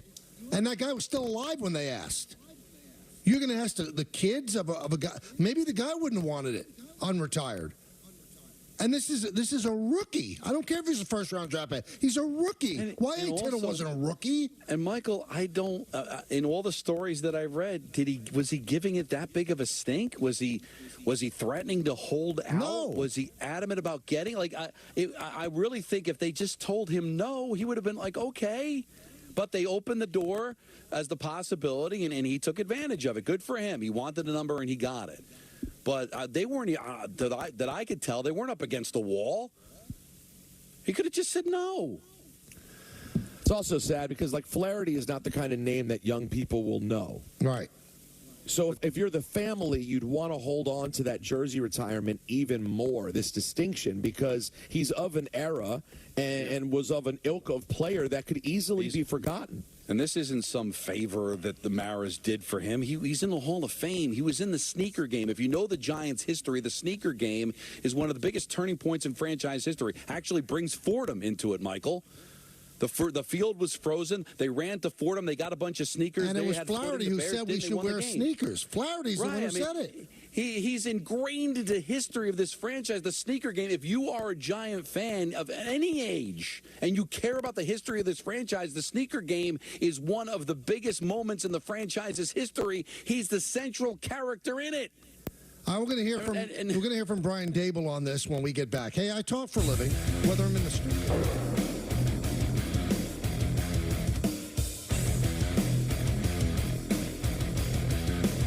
Make this a summer to share and save during the Kia Summer Sticker Sales Event in the 3-row Kia Sorrento, the tech-forward Sportage, the available all-wheel drive Seltos, or the IIHS Top Safety Pick Plus Telluride, each one recommended by Consumer Reports. This summer, visit your local Kia dealer and save. Get 1.9% APR for 48 months plus $1,000 bonus cash on specially tagged 2024 Sportage and Sorrento vehicles.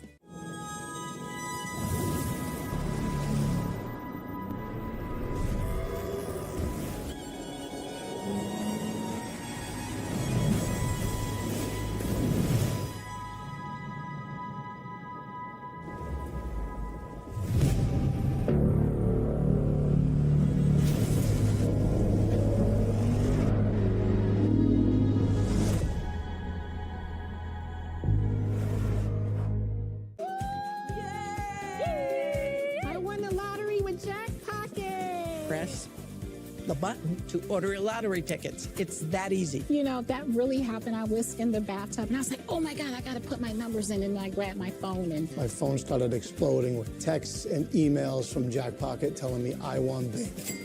I still can't believe I'm a lottery winner. How did I celebrate? I kind of did a little happy dance out to the living room. Go to jackpocket.com to get the app and get your first ticket free. We did it. Our problem, my solution. Untuckit.com. Hi, I'm Vanessa Williams, and I want to share with you the role that diabetes has had in my family. I lost my grandmother at the early age of 64 due to complications with diabetes. She was warm, generous, and a constant encouragement for me to follow my heart. Did you know that African Americans experience chronic kidney disease at a rate that's 25% higher than white Americans? And we're almost 4 times more likely to develop kidney failure. Diabetes and high blood pressure are leading causes of kidney disease, which can result in kidney failure, needing dialysis, or a kidney transplant. The good news is that you have the power to check out how well your kidneys are doing and learn ways to prevent them from failing. So go to your doctor and get yourself checked out. Visit linkmylovetv.org to learn more. Get the facts, get checked, and get healthy.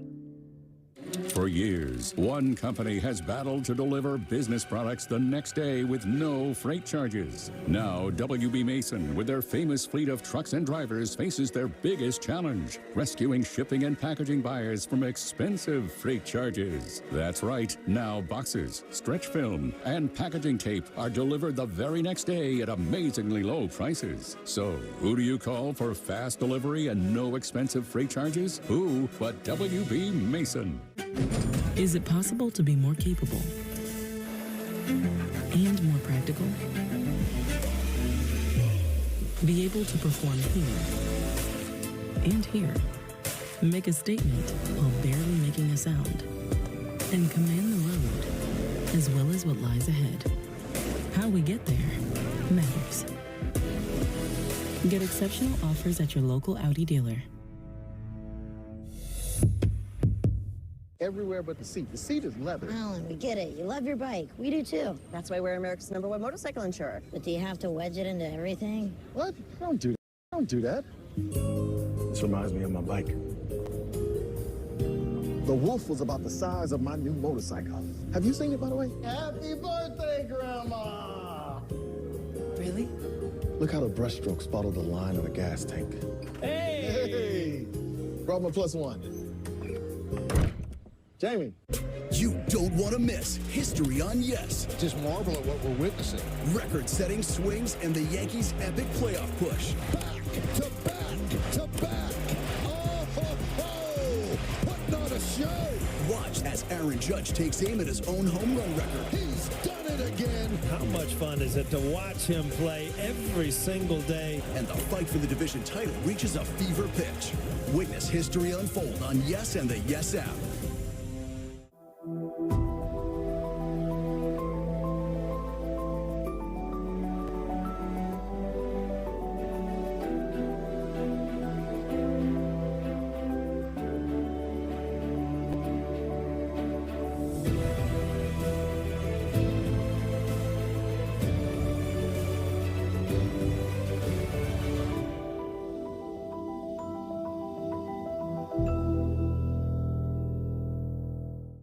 You don't want to miss History on Yes. Record-setting swings and the Yankees' epic playoff push. Back to back to back. Watch as Aaron Judge takes aim at his own home run record. He's done it again. And the fight for the division title reaches a fever pitch. Witness history unfold on Yes and the Yes app.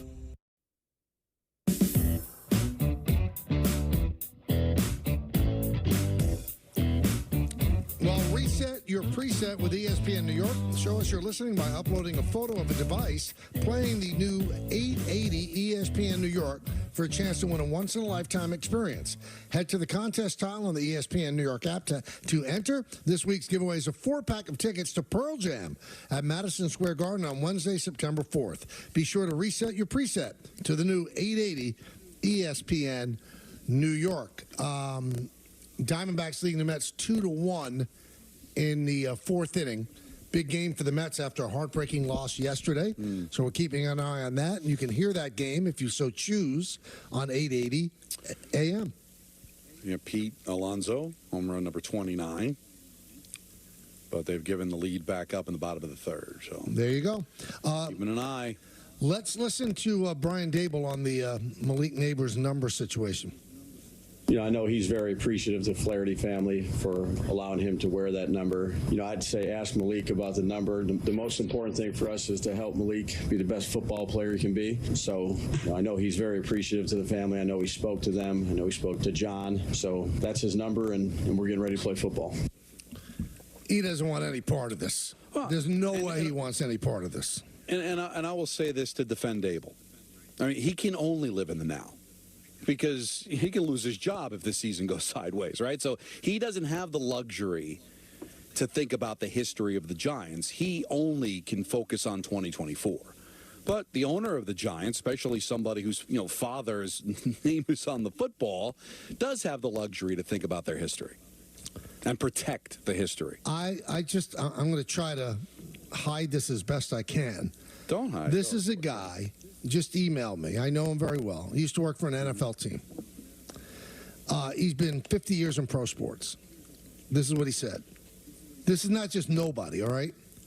It is an absolute disgrace that the Giants gave away Flaherty's number. A disgrace, an insult to their history.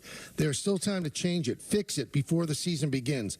This is a huge, monumental error, a GD disgrace. He's right. He's right because, and he has no dog in the fight here. Because you know what makes these family-owned teams special is this isn't some corporation that bought the Giants that don't care about the history, don't understand the history. And if that were to happen, it would be still disgraceful. But I guess you'd figure, well, they just don't know any better. because they've owned the team for 5 minutes or don't care about the history or whatever. It's just a money-making venture for them. This is the Maras. They could go back to the beginning of the infancy of the franchise. If anybody should get it, it's John. His father's Wellington Mara. His grandfather bought the team for $2,500. I mean, this is part of their history. He is the New York Giants. He should get that. He should understand that. His father was at the sneaker game. So he understands and acknowledges this history. And we live in a world now where history doesn't matter anymore because the hedge fund guys that buy these teams, the people that run it, they live in the now. They don't care about the history. Sports should honor the history, and it should be protected. And the person that should protect it is somebody whose father's name is on the football that is a part. You can't tell the history of football without telling the Giants' history and the Maras' history. And that's something that John should be held responsible. Yes, he should put the best team on the field, and he should try to win a Super Bowl without question. But another part of his job should be to protect the legacy of this Giants franchise, and that's part of their history. And he let that slide through his fingers. Let's go to Joey in Montclair. Joey. Hey, guys. Great show as always. Thank you for having me on. You got it. Pete, I think you nailed on the head before when you're talking about the Giant way. You know, part of the reason I'm a huge Giant fan is I love, like, the class and the history of the organization. And this is the complete opposite of class. Like, really, what number now is off limits when it comes to playing for the Giants? Like, I can't picture the Yankees giving Ohtani 23 or any number that's retired. Because when that number's retired, it should be retired forever. And not for nothing, shame on Joe Schoen, right? Part of the job of the GM is trying to sell players on coming to your team. You couldn't sell Malik Neighbors on creating your own legacy. Create your own number. This number's retired, but make a new story for yourself. Like, this should not have been a hard sale. This not even should have been a conversation to have. See, but the one thing I'm wary about, Joey, and I hear what you're saying, and we thank you for the call. I'm not going to blame Neighbors. Athletes in general are going to be about themselves, so he can ask for whatever number he wants. You know what the answer is? No. We don't have that number available. It's retired. When Jim Fossil became head coach of the Giants, one of the first things Wellington did was give him a book on the history of the franchise. Like, so the caller is right in the extent that when you join the Giants, you should be aware of their history. You should be aware of what you represent and what you're trying to become here. Those numbers are what you aspire to become. That's what I would tell them. You want number one? All right, you know what? Take whatever number and you make it your own. And then one day, maybe you're as good as Flaherty, as good as Lawrence Taylor, as good as Sims, as good as Manning, and you'll get your number retired too. Because we have a history, and that's what you represent when you take that field. It should be important and protected. Listen, what can Joe Schoen do if he doesn't have the backing of the owner? Right? I mean, what's Joe Schoen supposed to fight with John Mara over I think this is all Mara. There's no way Shane said, "Hey, could you really get him Flaherty's number? Can you get him Ray Flaherty's number?" No way. He's got other things to worry about. This is all John Mara. Really, it's a pejorative term, being fat hands. He should not have done this. This is a man of power and wealth bothering a family that it seems like it's an average family. Awful. Bad job by John Mara. This guy I like, too. But the Giants have done some things in the last 15 years really make you wonder. Really make you wonder. All right, Don, what about Mazda? We'll get more in a new Mazda.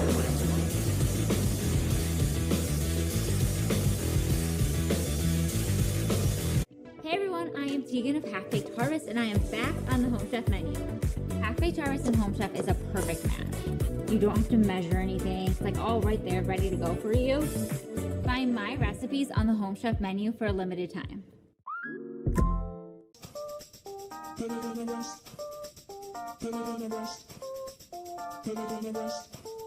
Never read a line of poetry, I'm not a poet, but I sit up in the back of my buttons cause I'm fresh. Never read a book on how to rip it, I just know it, I don't need your explanation cause I'm better than the rest. Better than the rest. Better than the rest. Let me take you for a ride. I can make you feel alive. Switch to Square and join over 4 million businesses worldwide.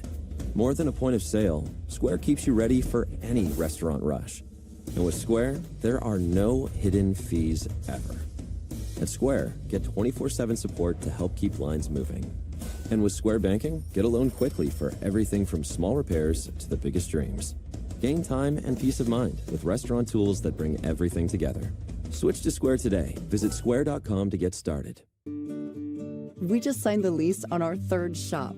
I guess we're a chain now, right? We've worked so hard to get here. My assistant went to customink.com to get our new uniforms and merch with all the location names. Our custom gear helps him get our brand out into the community. He takes care of all of our custom ink orders. He was able to find great products, upload the new art, and have boxes sent directly to each of the shops. Custom Ink makes it so easy. Get started today at customink.com. The finest premium arena club in the world comes alive in Brooklyn. Welcome to Crown Club, the Brooklyn Nets' most exclusive club in Barclays Center. Featuring a menu curated by Major Food Group with Carbone Classics and a world-class winer. Visit brooklynnets.com/crown-club.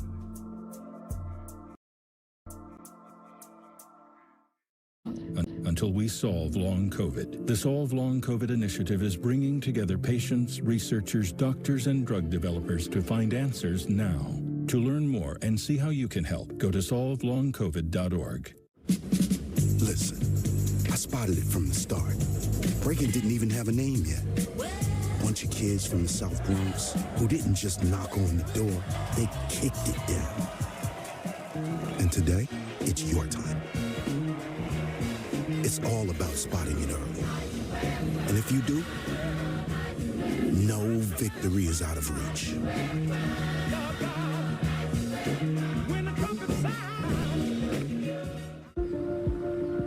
The best ideas come from solving common problems. My problem, like a lot of other men, I couldn't find a shirt that looked good untucked. So this became my passion, to design a shirt that captures the perfect balance between length and fit. Easy to say, not that easy to do. But with some innovative design changes, we did it. Our problem, my solution. Untuckit.com. Is it possible to be more capable and more practical? Be able to perform here and here. Make a statement while barely making a sound. And command the road, as well as what lies ahead. How we get there matters. Get exceptional offers at your local Audi dealer. You don't want to miss History on Yes. Just marvel at what we're witnessing. Record-setting swings and the Yankees' epic playoff push. Back to back to back. Oh, ho, ho. Putting on a show. Watch as Aaron Judge takes aim at his own home run record. He's done it again. How much fun is it to watch him play every single day? And the fight for the division title reaches a fever pitch. Witness history unfold on Yes and the Yes app. Visit linkedbylovetv.org to learn more about kidney disease, transplantation, and prevention. Get the facts, get checked, and get healthy. Okay, let's go. Top row. EYECARE? Good. Next row. AM America? iCareAmerica.org? Yes. I Care America helps seniors who haven't had a medical eye exam in 3 or more years. They also help those with an increased risk for glaucoma, and the appointment is often free or at no out-of-pocket cost. It's easy to see if you qualify. Go to EYECareAmerica.org. You don't want to miss History on Yes. Record-setting swings and the Yankees' epic playoff push. Back to back to back.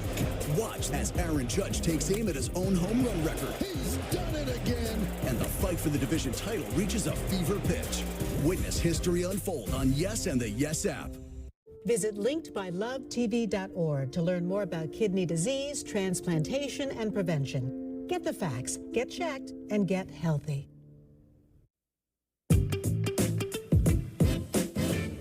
Welcome back to the show. So tonight will be the final show for two guys that we love.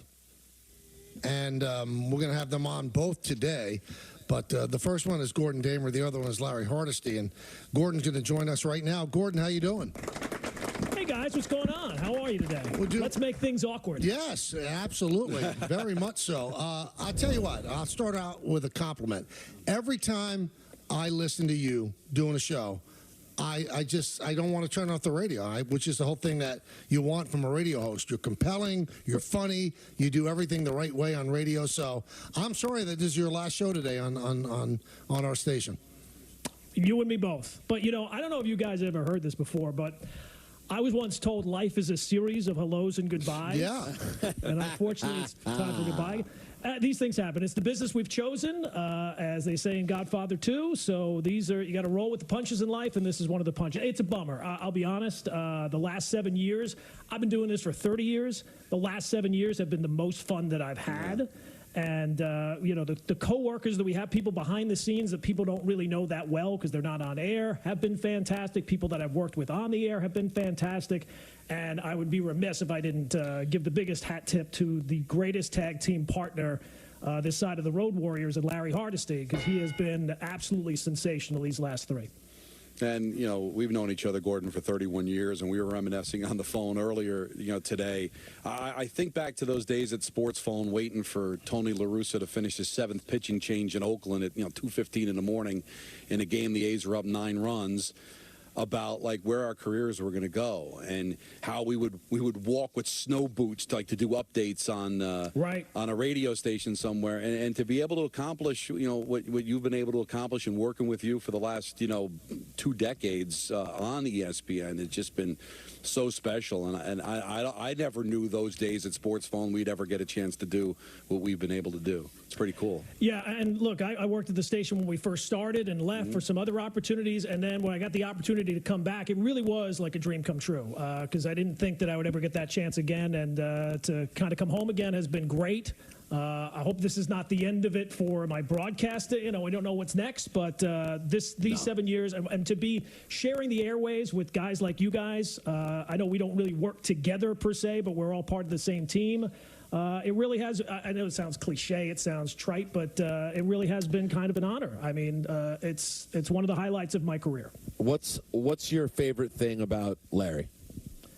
Larry is one of the nicest people, and everybody will say that. When you say that, it almost sounds like if that's the first thing you lead with, it's like a slight to his broadcast. I have learned so much about broadcasting from working with Larry, and I always feel like Larry and I are contemporaries.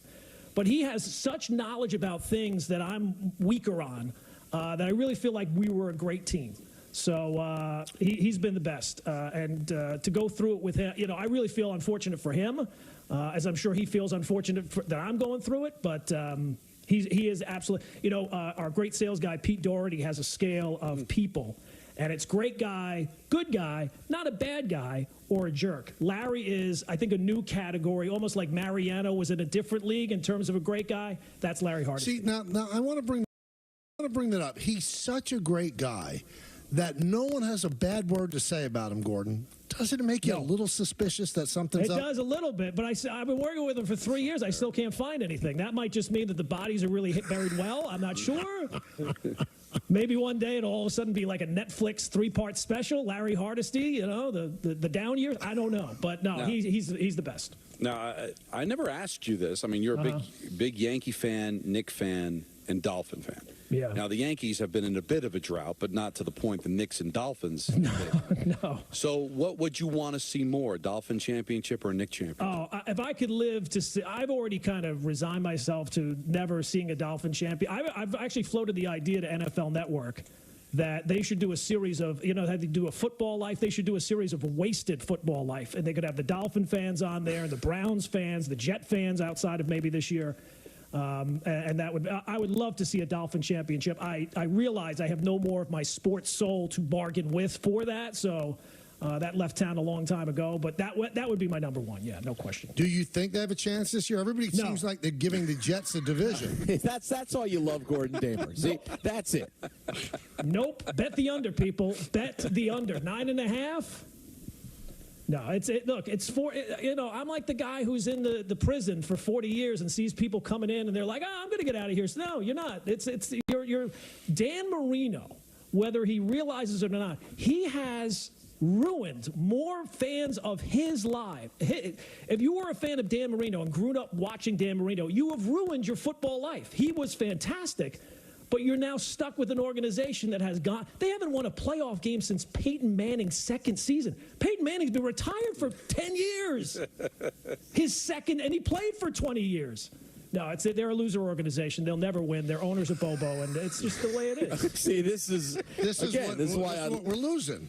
Yeah, this is what you love.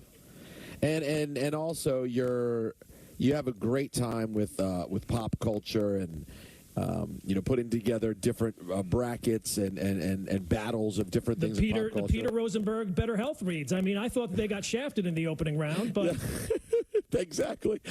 Is there anything right now, pop culture-wise, TV, etc., that you're very into, very high on that we should know about for Gordon Damer's world? HBO has a new documentary series called Chimp Crazy, and Don, this is right up your alley. Okay, it's about people who own chimps and house chimps on their property.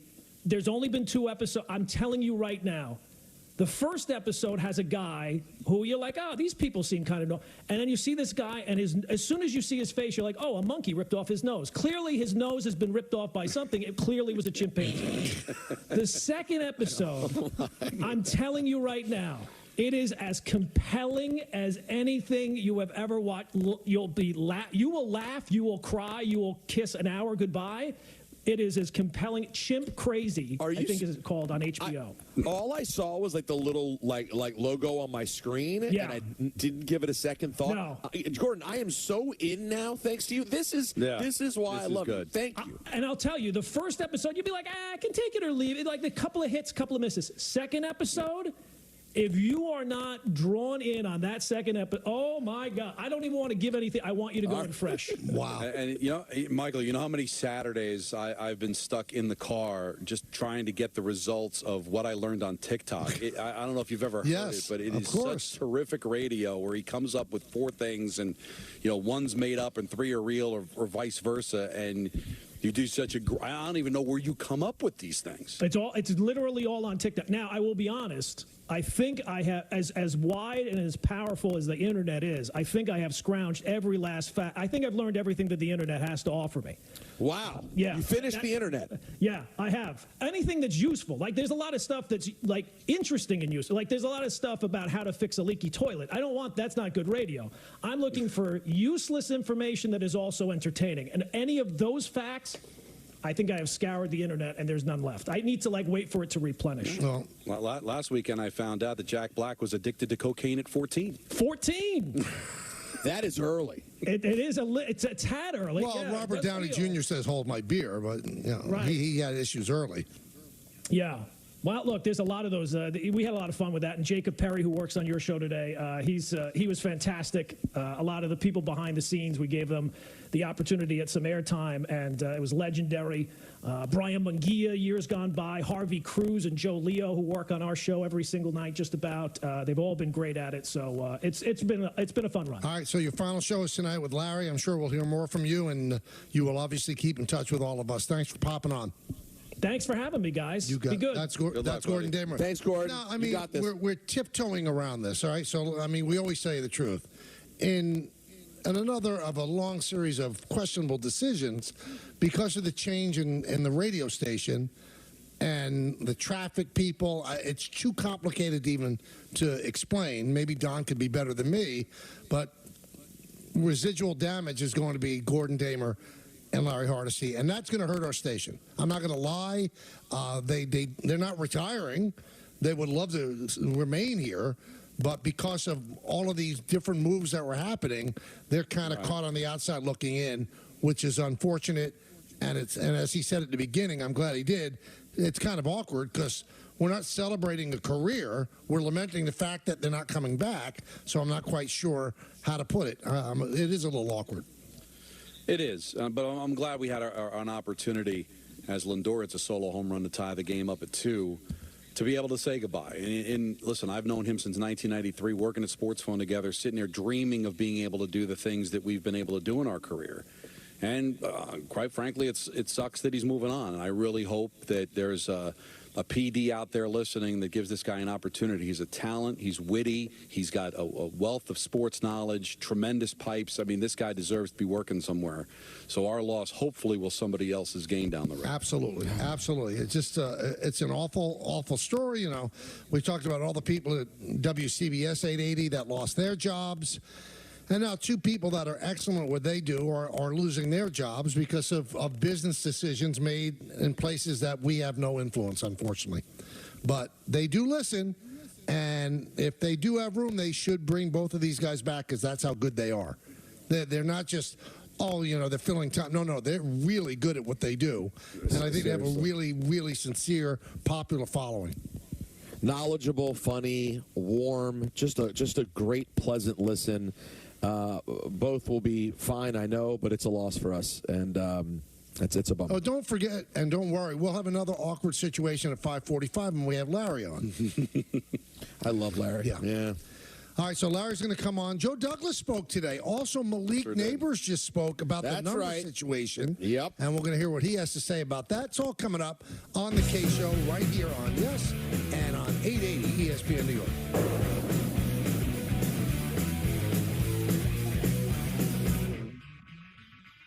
Here comes the heat! Say hello to the Bronx Buds, Yes's first ever animated series for the whole family. And the crowd goes wild! Now streaming. Join Riv, Bash, Oscar, and the rest of their gang for a baseball adventure around the Big Apple. Bronx Pride is on the line. Hexlab presents Bronx Buds. Now streaming exclusively on the Yes app. Powered by Buy-Cow Auto Mall. Magnifico. Hi. Deprioritized. But it's a work call. Oh, a work call? Deprioritized. T-Mobile home internet relies on cell phone towers, so when their network gets busy, Not the fridge. Come on. you can be deprioritized. It's too bad. It's a good movie. Yeah. Forget T-Mobile cell phone internet. Get home internet that puts you first. Get Spectrum. If you're an asbestos victim, pay close attention. Billions of dollars are being paid out to people like you. We should know. We're Whites in Luxembourg, the law firm that already won over $9 billion for men and women just like you. That's right, over $9 billion for mesothelioma sufferers and their families. We know you're short of money, and we know you're short of time, so we fight hard. Call Whites in Luxembourg at 917-LAWYERS. That's 917-LAWYERS. Whites in Luxembourg, winning big for the little guy. At Domino's, we take quality control very seriously. So now at our stores, we have a quality captain. Someone who isn't afraid to demand perfection. Topping distribution, horrible. Okay, next. That's 1,000,000% no. Noted. It's a definite yes. Now, get it in the oven. We're holding your pizza to an even higher standard with quality captains. Don't forget the dip cup. Thank you, Simon Cowell. Now at Domino's. Hi, Eric. Hi, Mel. Is now good for a quick catch-up on your plan? Yes, that was great. Has anything changed since we last spoke? You know what? Yes, I'm thinking more long-term. Great. We'll make that change to your plan and adjust as needed. This helps a lot. Bye, Mel. Bye. Make sense of your money with Citizens. This is the GMC Sierra, powered by the TurboMax engine, with the confidence of 430 pound-feet of best-in-class standard torque. GMC Sierra, it's the truck. Get 1.9% APR on select 2024 Sierra 1500 models, or current eligible GMC owners get over $7,800 total value. We are professional grade GMC. Visit linkedbylovetv.org to learn more about kidney disease, transplantation, and prevention. Get the facts, get checked, and get healthy. When I was 19 and I was going to shows, I was not thinking about permanent hearing loss. I wasn't thinking about tinnitus. Sometimes my kids are having a conversation with me and that ringing starts in my ear. They're talking to me and I hear their voice, but I can't focus on what they're saying. The audiologist, he told me that most of his clients are not old people. They're kids that have their earphones in. I have a lot of regret about not protecting my ears sooner. Protect your ears. at all times, no matter what. It's not something you can get back.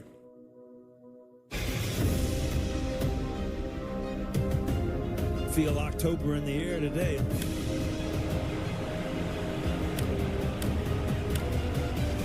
These games mean something. You want to win the division. The crowd is pumped up. So much at stake. This is the battle of the American League East.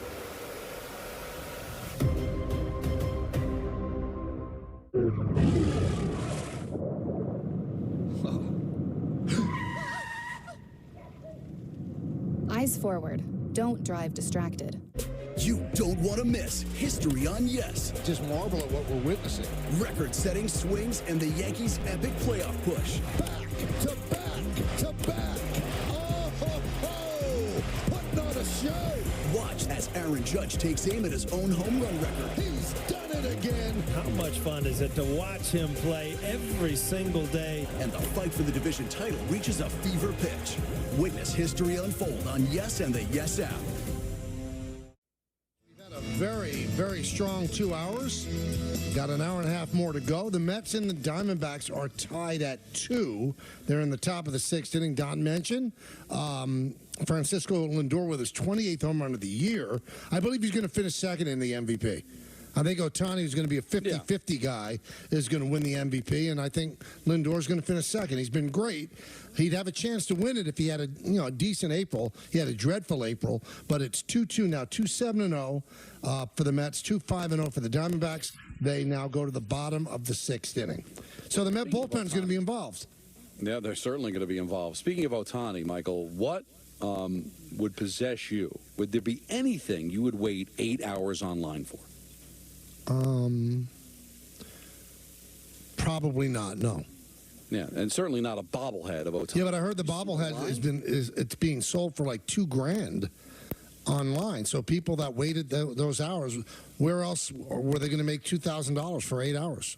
Oh, but the lines were just ridiculous. Well, did you see Joe Kelly traded his glove to a fan for one of the bobbleheads? Really? Yeah. That's crazy. And did you see who threw out the first pitch? His dog. Talk to a girl. Yeah. What did you say, Peter? I said, talk to a girl. No. No. It was Ohtani's dog. Oh, maybe. You would have liked it. He took the ball from the mound and ran it all the way to Ohtani at home plate. It was very cute. I'm going to watch it right now. Are you? Good for you. Good for you.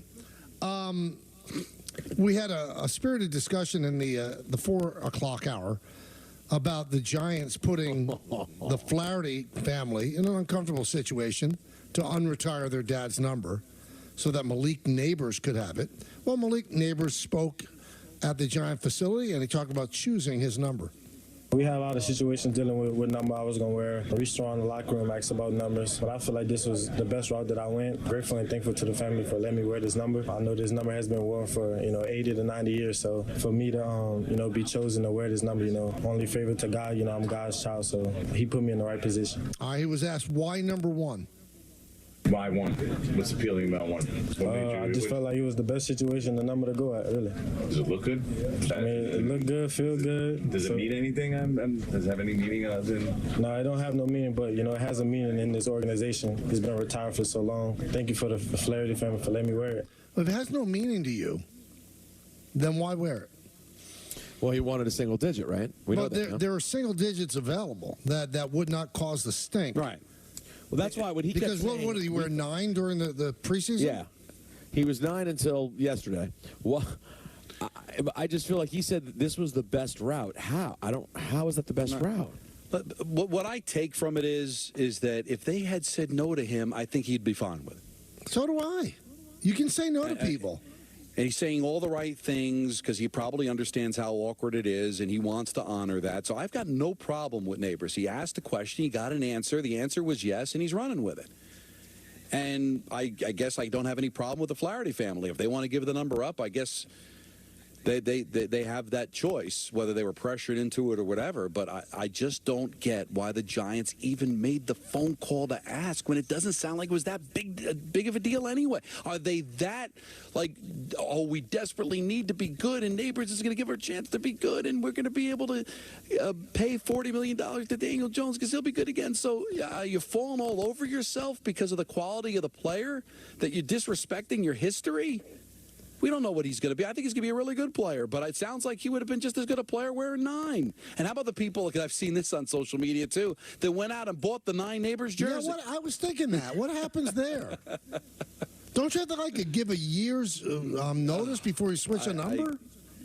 I guess, I guess, well, how else am I supposed to think of it, Michael, that I guess that maybe we're honoring the history more than the Giants feel they have to honor it? God, that's such an awkward phone call, man. How do you make it? You just can't say no? You're that scared of these players now? Oh, he needs number 1. Let me call the Flaherty family. But did you get any sense during the sound that we played that he was going to make it an issue if they said no? But, even if he was, you know what? Sometimes it's tougher when you discipline young people. I mean, my kids kick up a stink when we tell them no. We know they're going to kick up a stink, and you still do it.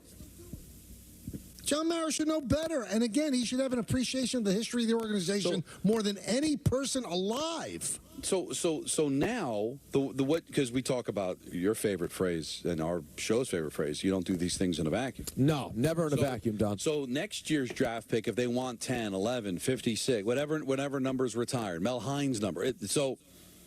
Then I guess John Mara has to make the phone call. I want him to make the phone call to LT. I want to hear that. I want to hear the phone call to LT. LT, we just picked this linebacker from Alabama. He has to have number 56. LT might drop an F-bomb. I know what he'll say. What will he say? Hop in, Stevens. And they won't know. Did he? No one will know. So what did he say? I just go with it. I think he's fine. I really don't know what he said. But because if you say no to anybody else, like the next guy that wants 7, that's Mel Hines' number, Hall of Fame center, then you would be disrespectful to the Flaherty family if you said no to that player. You'd now have to call the Hines family and get their permission. That is now, I guess, the standard now. All you have to do is ask for a retired number. They will call the family. So get ready. If you've got a Giant in your family that is the number change your retired, number. You're going to get a phone call from John Mara at some point asking you to change it. And, another phrase we like to use here, you've now opened up a Pandora's box. That's it.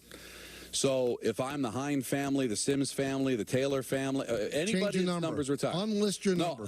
No, what I would do is I would call the Giants today and say, by the way, lose the number. Well, you know what I would do? I think you know what I would do. You want me to unretire the number? It's going to cost you some cash. Right. $10 billion. I want $1 million for you to give that number out right now. Right now, tell me. You got? Okay, I'm good. Then it stays unretired. No, but all serious. I mean, you're being serious because that's you. I would call up John Mara and say, by the way, if anybody asks for the number, the answer is no. So don't even bother making the phone call. He is. Really, he's embarrassed the Giant organization by doing this. I mean, now are you going too far? No, I don't think so. Embarrass the organization? I don't know. One of the strengths of this organization, you even brought up the Giant way. There is no Giant way. Now, that I agree.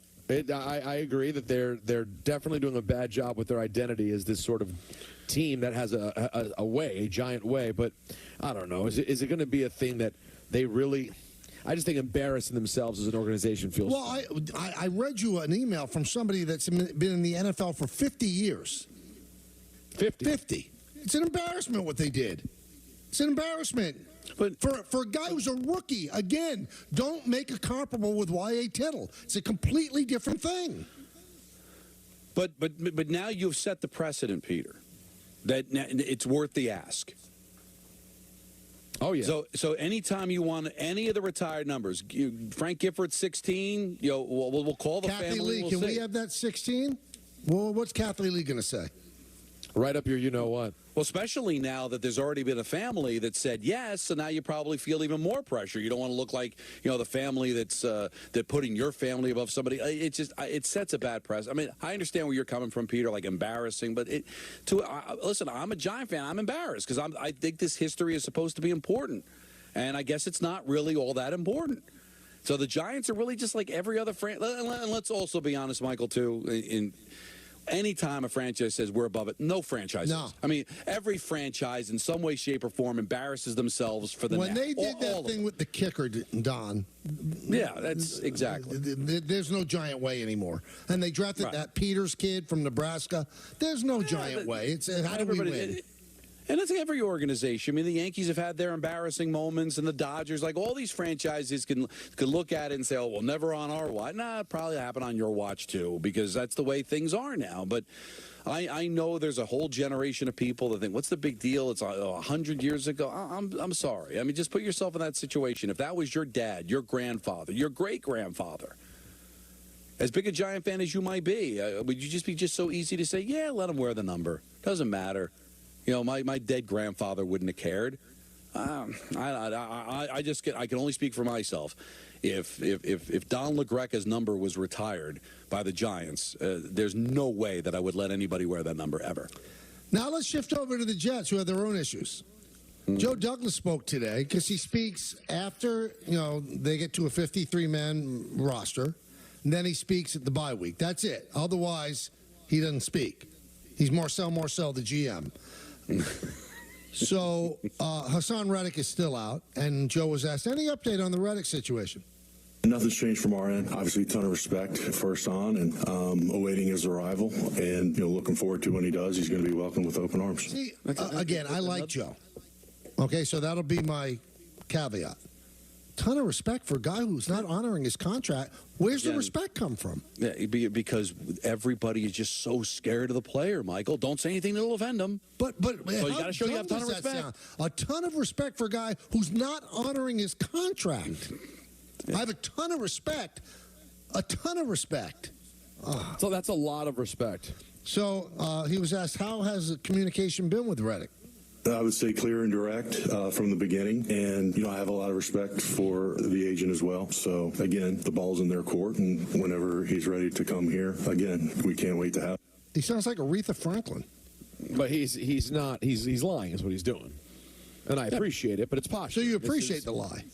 Yeah. Well, this is complete. Listen, I wish that he could still include some truth, and I like Joe, but he will cover a piece of dog dung. He'll cover it up in caviar and tell you it's a delicacy. Just give me a little bit of truth. Hey, this is obviously not ideal. We certainly hoped we wouldn't be heading towards week one without having him seen him in a uniform yet. But I'm confident it'll be worked out. Instead, he's going just full-blown, acting as if nothing's even happening, Don. Just admit it's whether it's not what you want, the old Joe Girardi line, or just say, hey, it is what it is. It's not a good situation. We're trying to work it out. They're doing what they think is best. We're doing what we think is best, and we'll see how it ends up working out. But there's a ton of respect for the agent, a ton of respect for the player. There's so many. The player's not honoring his contract. How do you respect somebody that's not honoring their contract? There's honestly, so many ramifications to this. Number one was you chose Reddick over re-signing Huff. Okay, so that's one thing. And Huff ended up signing, I think it was $17 million a year. Reddick wants more than that. Then, by getting Reddick, you didn't have the money to sign John Franklin Myers, who was actually a really good player. So those are the direct ramifications right there. But you still have respect for the guy. You have respect. They have respect. Anyway, Joe went on to answer this question. Did you talk extension before the trade? We did talk about an extension. Once one wasn't agreed upon, we had the conversation and we felt good about making the trade. And so obviously came here, reported, had a great day here, and we're just waiting his arrival. So you talked extension, it didn't work out, and you still pulled the trigger on the trade. How could you feel good about it? So now go ahead. The only thing I would say, Michael, is it possible that Reddick said he would extend? Well, here's the question. Did Reddick renege on an agreement to play under this contract? I'd say that from our standpoint, we've been really clear and direct with our communication, and again, a lot of respect for the agent, a lot of respect for the player, and I have faith that this will all give results. Joe, I got to tell you, Joe, I'm looking right in the camera. If you're watching on Yes, I'm losing respect for you. What weak answers. I have a lot of respect. What, Michael? Michael, you know what? I hear you on that. I hear you on that 100%. And all I can say is I have great respect for what you're saying, and great respect for you and your agent and your family, and it's respect. And I will tell you this, that if you reached out to his agent before the deal, said, listen, we're about to make a deal, are we going to get an extension? And his agent said yes, then I can't with a straight face say I have any respect for you. Because he's with more than we're getting an extension, but having some idea of what number we'd be talking about? This guy is the guy that a caller earlier in the week said, he's a top 5 GM. Top 5 GMs don't answer questions like that. I'm sorry. They also don't draft Zach Wilson with the second pick in the draft. It's been a rough go. He had that one great draft. And a couple of great trades. Here's what I don't, maybe I wouldn't be a good general manager, but here's what I would do when I'm about to make the deal. So I reach out to the agent, I say,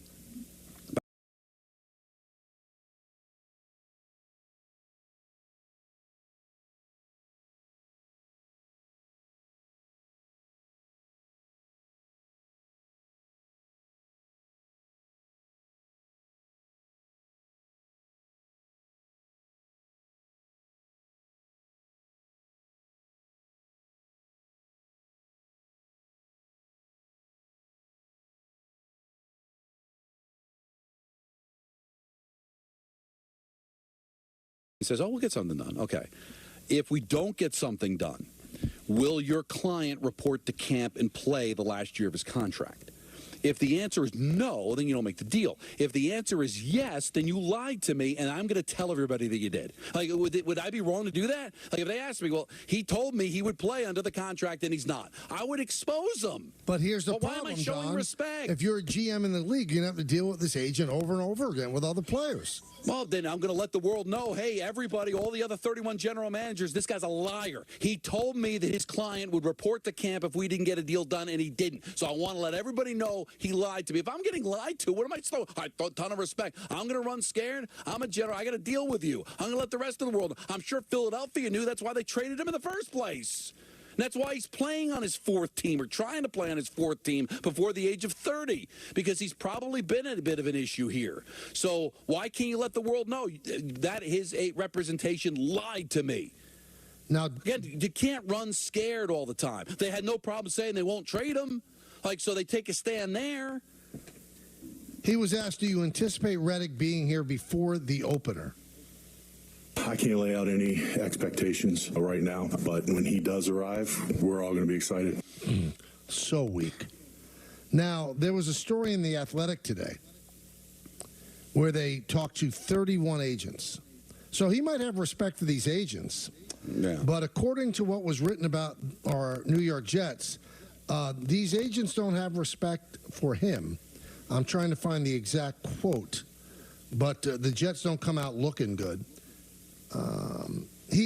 As I'm searching and scrolling for it, they essentially say they turn the franchise over to Rodgers, and it's been an absolute laughingstock, which is not good. That all these agents see that too. I don't buy it, though. What do you mean you don't buy it? I haven't heard. I've gotten no indication at all of laughingstock. I mean, I know enough people there in the years that I've worked there. I know people that are currently. I have gotten I would tell you, we have no relationship with the Jets anymore. Here's the quote. Let me give you the indication quote. of it. There's complete disarray over there. Look how they've handled Aaron Rodgers. Has one player had more power than him? He skipped minicamp. They've been unable to convert him into a team player. The vibe inside the building is terrible. Now, this is an agent who obviously has a Jet player. So all the Jet players that say, we have no problem with Rodgers missing the minicamp. Obviously they do. Well, I don't know that. Well, you don't think that these agents can, they all have agendas? The agenda is probably they represent somebody in the building who said this is a bleep show here. Or they represent somebody in the building, or represented somebody in the building. Represent a player now. Contract they wanted. I don't know. But I have not gotten any indication of any reports anywhere that's been an issue until all of a sudden now. And you know how things leak out, Michael, all the time. Players, every player has been in lockstep. When do you ever see that, if there's actual dysfunction? I have not gotten any sense. Listen, I'm not saying that I'm completely in the know, but there are people that I know that are in the know. Have there been any reports of any suggestion whatsoever that there's any issues inside this room until this report? And then it comes out from agents who obviously can have an agenda against the organization. It's funny, though, because there's a lot of things that they say about a lot of teams. Most of the other teams come out smelling great. The Jets are one of the few teams that do not smell good. Is that just a coincidence? But here's the thing. We all look at the amount of power they gave Rodgers and say, oh, that may not be that good. I mean, how many organizations give that much power to a player? But we've all questioned that, and we've all thought that could be a little disconcerting. But do you take the leap that it's created dysfunction in that room, or are there people that think it's kind of strange, and so there must be dysfunction? I don't think we know for sure. We don't know what's going on in the room. So this is one. This is one avenue of information that's become available that it's not a good room. Well, it's the only, and it's the only information that we've gotten in the 2 years that Rodgers has been here, that there's been any kind of dysfunction around the fact that they've given him a ton of power. Now, you hear rumblings about, maybe Salah's not in love or different, but I've never heard that there's like this kind of dysfunction and laughing stuff. But Peter, am I wrong? This is the first I'm hearing anything of it, and that this is a team that is covered tremendously. Well, I guess it depends on what our definition of dysfunction is. There's certainly not lots of function.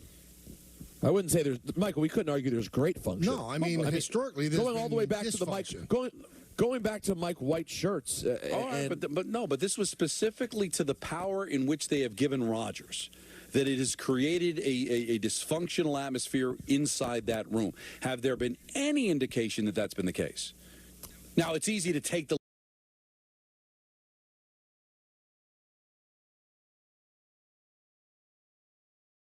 leap and think there may be. I'll tell you what, though, Don, they start off 1-6. You'll hear stories coming out.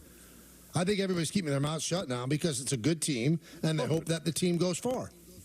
But that's anything, Michael. I mean, right, so I don't think you're going to hear about the dysfunction until it becomes dysfunctional. But I don't think. But the dysfunction would be the losing, and if they win, there will be no dysfunction. The dysfunction comes from the losing. But right now, I am not getting any sense that there's dysfunction inside that room going into this season. Now, anybody, you could be the best team in the world, and you start 1-6, all of a sudden dysfunction is going to pop up out of nowhere based on the fact that you've lost 6 of your first 7 games. But I'm not saying that I know everything that goes on inside that room, but I think I've been in New York long enough that if there was anything, there'd be rumblings. You'd hear something. There'd be some kind of conversation. Well, maybe this is the first rumbling. I haven't heard any.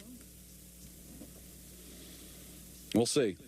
Hey, you know who I want to give credit? This guy has saved their bacon. All they do is win when he pitches. Yeah, what's it? Earn run average around 3. He's 7-1, I think his record. Yeah, it's been terrific, and he's on here in the 7th inning at a 2-2 tie. And just as you said it, he gave up a single. Mm-hmm. Well, that's allowed. One of them. Yeah, well, we'll see. Hey, get end of summer savings at Bay Ridge Honda wherever.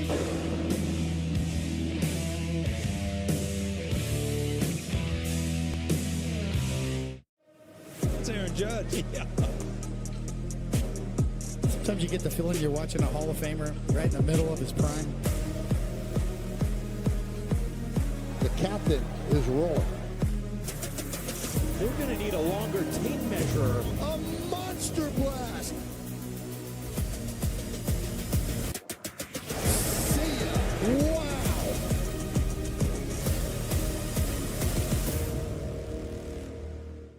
Big season. More reasons to say yes. Yes to pick and play jackpots up to $25,000. Yes to in-game action and live chats with Pick and Play Live. Check it out now on the Yes app.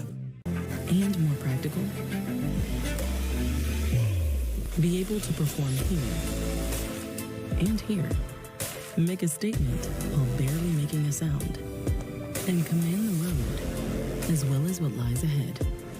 How we get there matters. Get exceptional offers at your local Audi dealer. everywhere but the seat. The seat is leather. Alan, we get it. You love your bike. We do too. That's why we're America's #1 motorcycle insurer. But do you have to wedge it into everything? What? Don't do that. This reminds me of my bike. The Wolf was about the size of my new motorcycle. Have you seen it, by the way? Happy birthday, Grandma! Really? Look how the brushstrokes follow the line of the gas tank. Hey! Brought my +1. Jamie. Within 15 seconds of logging onto social media, the algorithm has your daughter in its crosshairs. It sends her a steady flow of images telling her she isn't thin enough, pretty enough. They invade her brain, causing body dysmorphia, anxiety, depression, leading to the worst rates of eating disorders, self-harm, and suicide we have ever known. All while she's sitting right next to you on her phone. Congress knows, but it refuses to act. Don't let her suffer the secret pain alone. Use your voice. Demand a plan. Join us at the Center for Countering Digital Hate, protectingkidsonline.org, because it's up to you to protect your children from social media nightmares. Join us for her, for your daughter.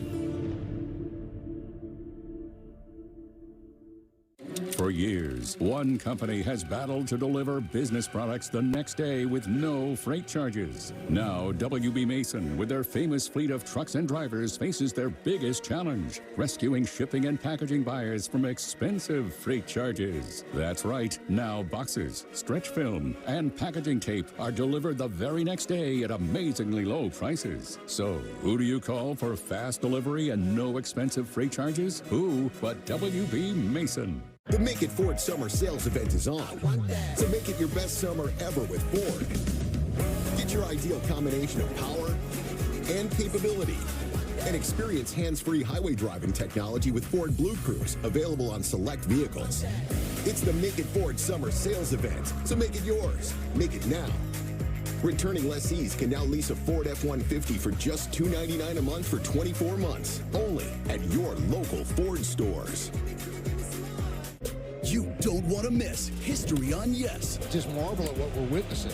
Record-setting swings and the Yankees' epic playoff push. Back to back to back. Oh, ho, ho! Putting on a show.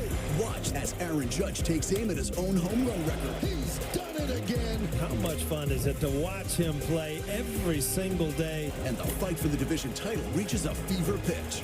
Witness history unfold on Yes and the Yes app. Everybody be asking me, man, does the Bluetooth actually work? Bro, you get a month for free. It's free. Why are you asking me and not finding out for yourself? The first month is free. Go get you some chewables, man, all right? We asked seniors how to prevent Medicare scams. If you get a phone call, do not talk to the person. Never, ever give out your Medicare number. Just hang up. I check my Medicare statements monthly. To report Medicare fraud, contact the Senior Medicare Patrol in your state. After careful review of medical guidance and research on pain relief, my recommendation is simple. Every home should have Salon Paws. Powerful, yet non-addictive. Targeted and long-lasting. I recommend Salon Paws. It's good medicine. He sent me to... You don't want to miss History on Yes. Record-setting swings and the Yankees' epic playoff push. To back to back. Watch as Aaron Judge takes aim at his own home run record. He's done it again. And the fight for the division title reaches a fever pitch. Witness history unfold on Yes and the Yes app.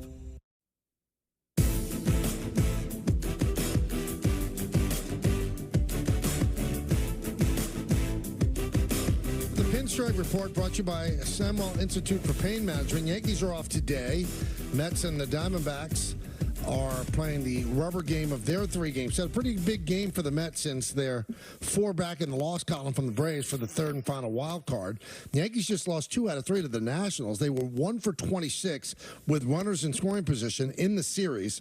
That's the 3rd worst average with runners in scoring position in a series over the last 50 years, with a minimum of 20 at-bats. Awful. And they're hitting 200 with runners in scoring position this month, the 5th worst mark in the major leagues. And they can't beat teams under 500, and they can't hit lefties. So Well, you got to see how they turn things around against the Cardinals this weekend. And then on the road, 3 games against the Texas Rangers and 3 games against the Cubs at Wrigley Field. So the schedule is pretty good, Yeah, but it's not how they good. play against those teams. Right, it's not good if they're good. under 500 teams. Well, they're going to have to straighten that out. I don't get. Well, somebody had tweeted earlier. I guess the stat is they have the best record against good teams, above 500 teams, and they're ranked 22nd against teams under 500. That's inexcusable to me. Inexcusable. It's also inexplicable. I don't get it. Well, and also, why the struggles against left-handed starters when Soto is great against lefty pitching and Judge is Judge? Why the struggles against lefties? I don't know. I can't put a finger on it, but it's just there's a lot of flawed teams. This is going to be the first time it looks like in 10 years that we will not have a team with 100 wins. Yep. But there's flaws in the regular season, but there's also flaws in the postseason.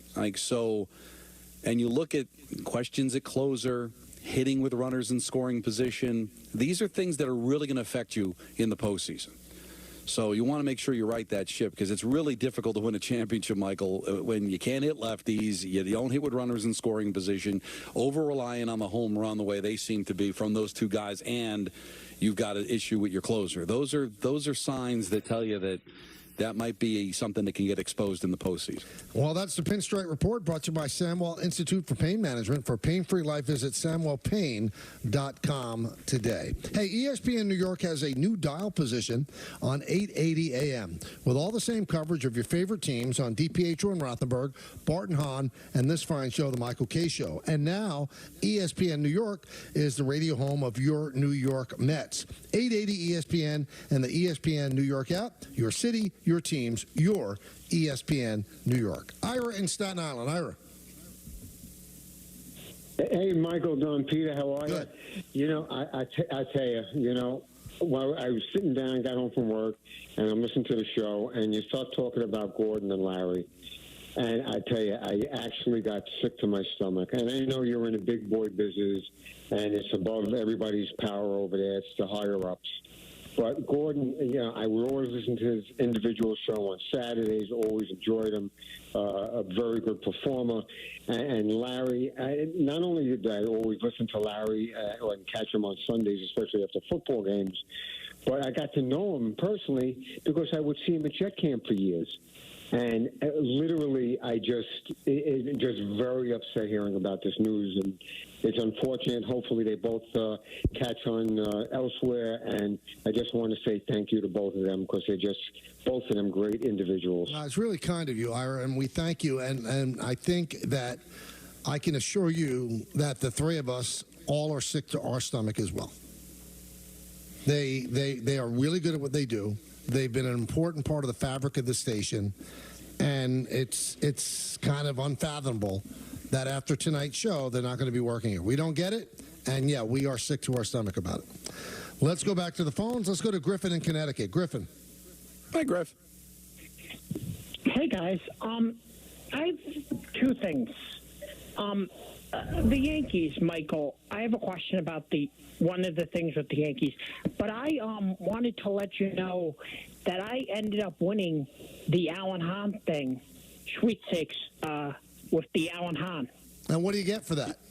Okay. Courtside passes due to warm-ups and 2 tickets to suite. Oh, that's awesome. Good for you, Griff. So cool. The Griffster. Very cool. The Heat fan. Very cool. Now, what's going to happen if it's against the Heat? Are you going to be wearing a Heat jersey and disrespecting the organization? I don't know. I probably won't. I might wear like UConn. I might wear a UConn thing. You know what? Okay. You won the contest. If they're playing the Heat, wear a Heat jersey. Don't you worry about it. I got your you back. do whatever you want. You do what you want. Sure. That won't be awkward at all. Michael, I know the Yankees are going to have tough decisions for when injuries and people are coming back, especially in the bullpen, and what happens when John Birdie comes back. But also, when they have this, I feel like Jake Cousins has to stay in this bullpen. He will. What he's been in this bullpen has been phenomenal. I think he has to stay there and be a big part in the playoffs. I'm wondering what you think. I think he will. I think he will stay there because he's been a very important cog. His slider plays unbelievably, so I don't think he's going anywhere. If anything, if they want to bring up Ian Hamilton or Scott Efros or Lou Trevino, the player that will probably go is Tim Meza, the second left-hander. Then once they expand their rosters on Sunday, which they're allowed to do, one pitcher, one position player, they'll call up another reliever, and they'll probably call up Birdie. And I think that when Rizzo comes up, they'll send down Ben Rice.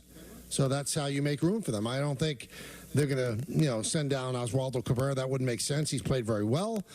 They're locked into DJ LeMahieu for 2 more years, so I don't think they're going to release him. So I think the moves there are fairly easy. Ben Rice goes down. Rizzo comes up. Roster expands. Another position player, Birdie, comes up. And then for the relief pitchers, as I mentioned, probably Meza goes, and then they add another reliever. So it's either Efros or the other Birdie, or who am I missing? Efros or Trevino.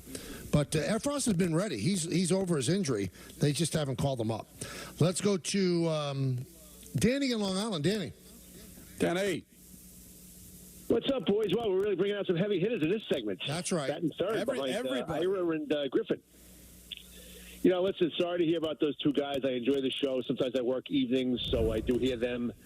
Great rapport, great, funny. Gordon has a sense of humor to kill for. And, I was thinking about 880 that day, Mike, and, because the whole generation of people that don't understand that after Bill Butel said goodnight on Channel 7 News at 11:30, the world could end, and you didn't know about it. So my mother would be at the table eating our breakfast, and my mother would tell everyone to shut the hell up.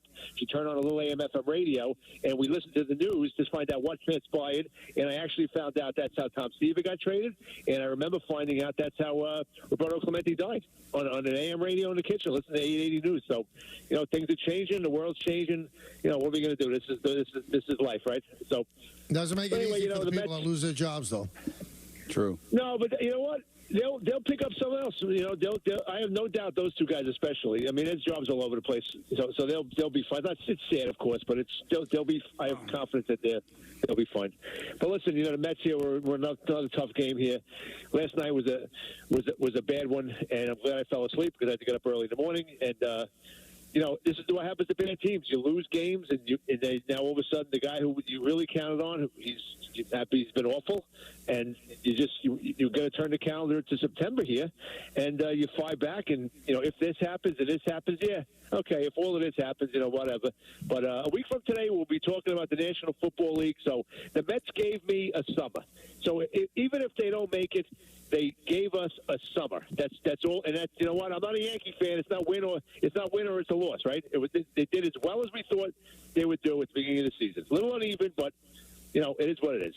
Right now, I hear what you're saying, Danny. Right now, Jose Budo is in, so 7 strong innings for Peterson, 2 outs in the bottom of the 8th inning. It's a 2-2 game. Again, Budo is in relief of Peterson, so we might even see Edwin Diaz again. It's all in the eye of the beholder. But, Michael, you said at the beginning of the show, you don't believe the Mets are going to make the playoffs because you think the teams ahead of them are better. And I think as a Met fan that I can understand you living with that. All right, they're better. The Braves are better. And certainly the Diamondbacks and the Padres seem to be better. When you don't live with it is when you're better and you don't get it done. So, I can understand you being disappointed. But at the end of the day, those teams just ended up being better. Well, try to make sure during this offseason that doesn't happen again. But I still think that even though it's 4 with 29 to play, there's an avenue this weekend. If the Mets can find a way to win this game, the Braves are in Philly for the next 4. So it's not crazy to think, and the Mets are going to be in Chicago to take on a White Sox team that lost their 104th game earlier today, that maybe the Mets could pick up a couple of games and make this interesting. All right, we're going to talk to Larry Hardesty when we get back. He and Gordon have their final show tonight, so Larry will join us. We'll also find out the point guard today as well. Then a big ENN. It's Kay, LaGreca, Rosenberg, and you right here on 880 ESPN New York, and yes.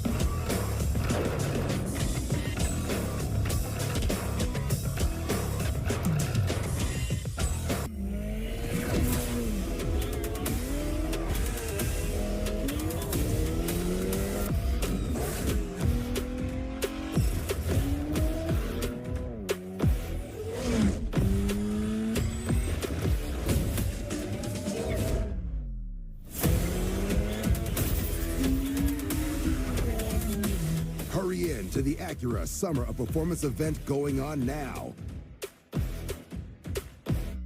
Your memory is an amazing thing, but sometimes it can start to slow down. But did you know Prevagen can help keep your memory sharp?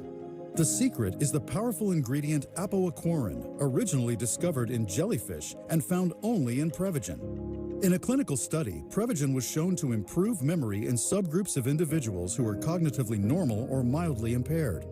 Stay sharp and improve your memory with Prevagen. Prevagen, in stores everywhere without a prescription. All right, boys, who we betting on?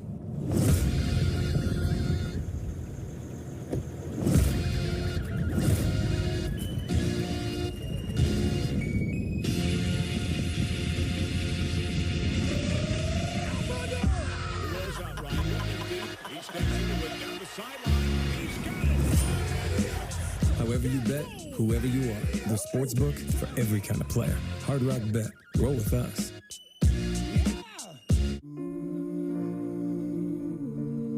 The promise of America is freedom, equality. But right now, those pillars of our democracy are fragile. Reproductive rights, voting rights, the right to make your own choices and have your voice heard. We must act now to restore and protect these freedoms for us and for the future. We are the American Civil Liberties Union, and we are fighting in every state, every day to defend your rights and the rights of all people. We have got to be here. We've got to be strong to protect those rights. For over 100 years, the ACLU has fought for everyone to have a voice and equal justice, and we will never stop. Because we, the people, means all of us. To learn more about defending our democracy, go to myaclu.org today.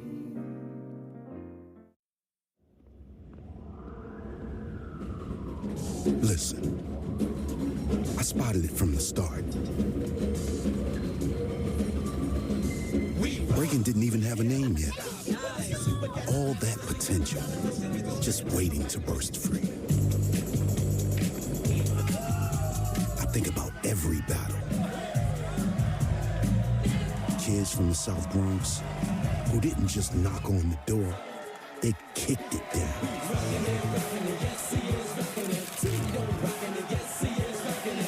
And today, what I saw in us is the same thing I see in you. It's your time.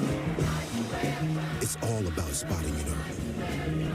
And if you do, no victory is out of reach.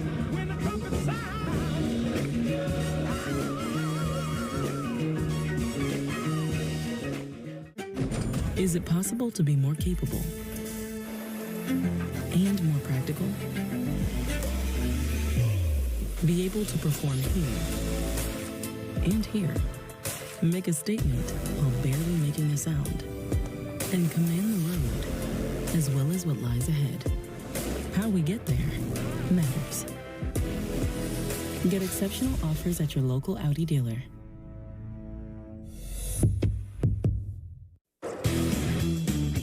Chris Sheeran back here for the Michael K. Show. These highlights are brought to you by Montefiore Einstein, the official hospital of the New York Yankees. After putting up a 2-spot in the first inning against Carlos Rodon, the Nationals doubled that in the second inning with 1 run already in. James Wood brings in another with that RBI single. In the 4th inning, they tack on some more. 2023 second overall draft pick, Dylan Cruz, doubles in another. He homered in the first to start the scoring for Washington. Since being called up, he's 4 for 11 with a homer and a pair of RBI. Rodon powered through 5 2/3. Luis Garcia struck out here to end his night. The Yankees were 1 for 13 with runners in scoring position last night and 1 for 21 in their 2 straight losses to the Nationals. Rodon's struggles on the road continued in our nation's capital, as you can see here, evidenced by this home road split for the veteran lefty.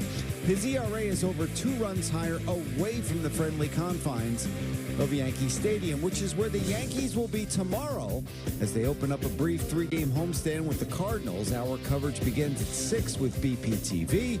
Marcus Stroman is your scheduled starter for the Bombers. That's the Yankees and the Cardinals tomorrow night. Coverage beginning at 6 with BPTV right here on Yes, and streaming, of course, on the Yes app. Of course, we wanted to talk to Larry, so he joins us now. Larry, it's Michael, Don, and Peter. How you doing? Great to be a part of Awkward Part 2. How do you handle this now? Because we don't exactly know how. This is certainly not your last show by choice, so is it bittersweet going into this, Larry? Or just it is a little bit. It's an end of an era. It's when you look back, there's so many things, guys, that reflect your life outside of sports, but it's also a part of what you've been a part of at ESPN. So it is bittersweet, but once again, it's an opportunity to see what's out on the horizon. And you know what they say: when one door closes, another one opens. God, we worked a lot together, Larry. Right? Oh my God. All those Jets. And Larry did a show on LIR back in the day, and you did a show. I guess it was like an afternoon show, and you were at the Mickey Mantle's. Yep. And you would pop me on there because I did a show after you on a IATA, which was an internet radio station back in 2000. So I've known Larry for a long time, and you're just such a great guy, just a good, genuine person. That's why today sucks so much, because you deserve so much better. Well, I appreciate that, Don. And Michael also appeared with me. You actually gave me, shots on the radio when I was just a writer, and I'll always remember that and appreciate that. You put me on LIR all the time in Mickey Mantle's. I remember that. Mm-hmm. Yep. Don, when I first met Michael, he and I were covering, get this, the New Jersey Nets when Larry Brown was the head coach. Yeah. And that's when Michael was vacationing off the Yankee beat, and they throw him in. They throw you in on a little basketball to fill in. So he was doing that, so I knew him from then. And then Peter and Michael, Don and I have a long history together of being on the road with the Jets. He tells the story many times about Greg Butler almost costing me every dollar I ever owned out in Pittsburgh at a dinner. That was let's get a lobster for the table. I'll never forget. We got people, they take us out to dinner before where was it, Hyde Park, I think it was, before the championship game in Indianapolis against the Colts. And who's ever done, Peter, in all the different extravagant dinners you've been on in the hip hop world and the wrestling world, had anybody had the audacity to say, let's get a lobster for the table? That is unique. No, I've never seen that. And wasn't springing for the dinner. I mean, we still have to split this thing, for God's sake. Exactly. That was a very interesting, but that was a fun time for sure. It was, but Don and I have a lot of history, Michael and Peter, just being out on the road with the Jets. And what's ironic, which I don't even know if Don remembers, but guys, the first time I was hired there is just late 2001.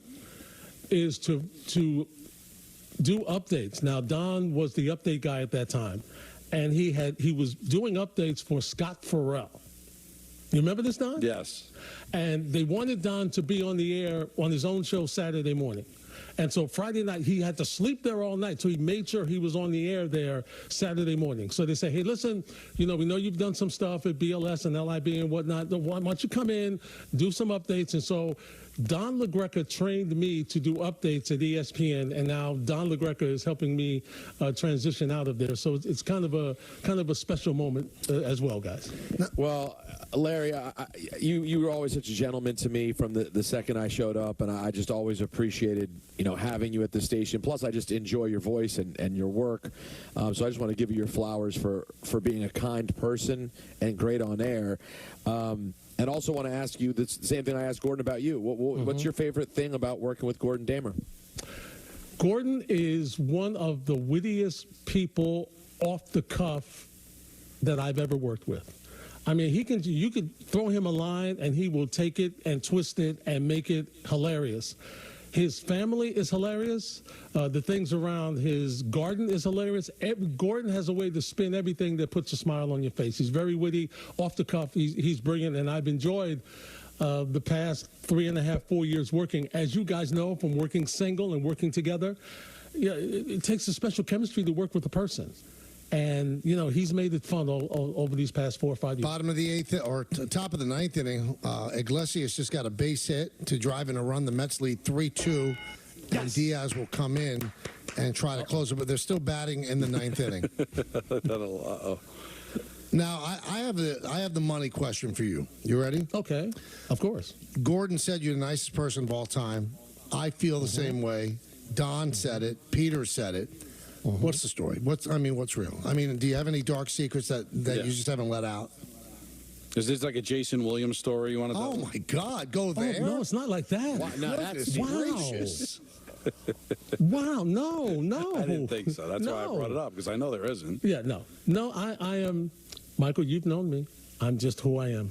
I'm just a humble guy trying to get along, help people along. But to be honest with you, the reason I am the way I am, guys, is because, and you know this, there are certain people that treat you certain ways as you come up in the business.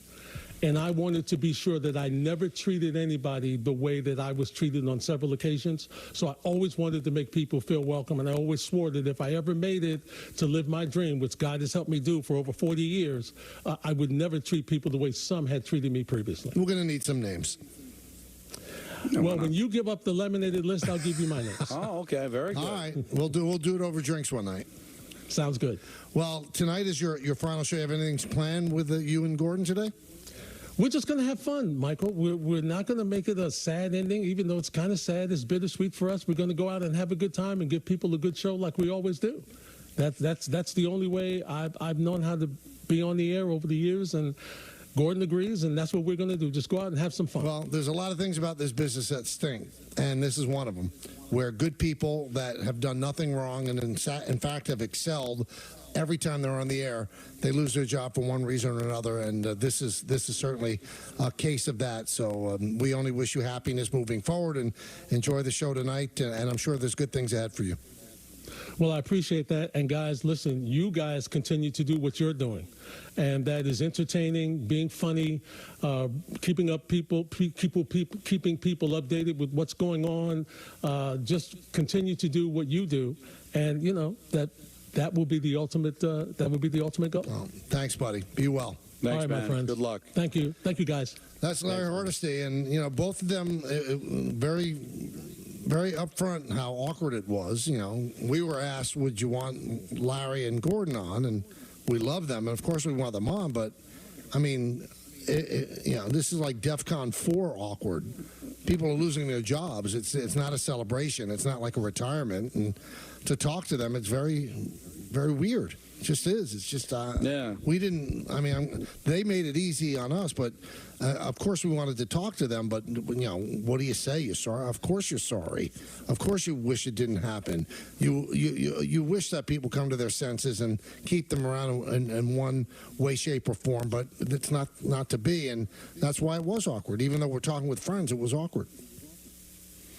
Yeah, I don't know how to feel about today. I mean, it was good to talk to them for sure, and to let people know how much we care about them, and for them to have that chance on this kind of platform to be able to say goodbye and promote their last show coming up. But it still sucks to see them go, and to contradict something that Dan said earlier. You know, a lot of jobs out there, and there's really not. It's a tough time right now in this industry. So when people go, yeah, they're talented, but there's a lot of talented people that are still looking for work. So, you know, I pray that they're going to be able to land on their feet, but this is a really difficult time for this industry. So, yeah, I felt the same way. I forget about that. I appreciated Danny being so positive, but you don't want to be flippant. I mean, it's a very tough business. I mean, people want to do the job of getting to hang out and talk about sports, and even if you've been fantastic at it like they have, it's tough. But I am confident in the both of them. But no question, they will be sorely missed. They added a texture to our station that is a major loss. Now, because Larry was on, Anthony, is that why we didn't get a point guard today? We do have point guards, Michael. Me and Jacob thought Larry and Gordon should get point guard today. You know what? I can accept that. You don't want to, though. You don't want to. Yeah, No, it's a punt. It's a punt by both of them, is what it is. Listen, it's a tribute. Don, it's a punt. No, it's not. It's a tribute. It's a punt. Now it would have. I would. It would be a little bit better if they actually had sound to back it up. But I'm going to back up Anthony. That's why it's a punt. That's the thing. Let's You know, call good it points were made by a Bo. Landetta or a guy. That's what it was. Well, those are two of the greatest punters. Exactly. Well, exactly. It's a great punt. That's it. It's a great punt. Well, you know what? Then it's a really great punt. Edwin Diaz on to try to close it out. There he is. Big game for the Mets. Big ninth inning. When we come back, we might have the finish for you. Hey, get end of summer savings at Bayron's Honda. We'll know.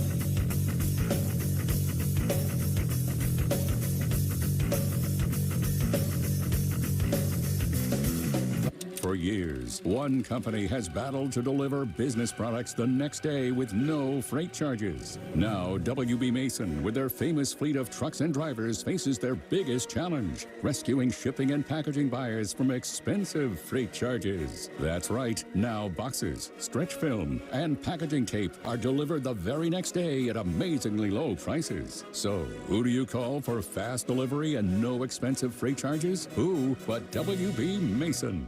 Introducing Domino's new New York-style pizza, the biggest star of your next pizza night. It's made with our fresh, never-frozen dough that's stretched thin, then topped with melty provolone cheese and cut into 6 big foldable slices. For the perfect balance of crust, sauce, cheese, and toppings in every tasty bite. So why keep your taste buds waiting? For a limited time, you can get large New York-style pizzas with 3 toppings for only $10.99 or 2 medium 2-topping New York-style pizzas for only $6.99 each at Domino's. The best ideas come from solving common problems.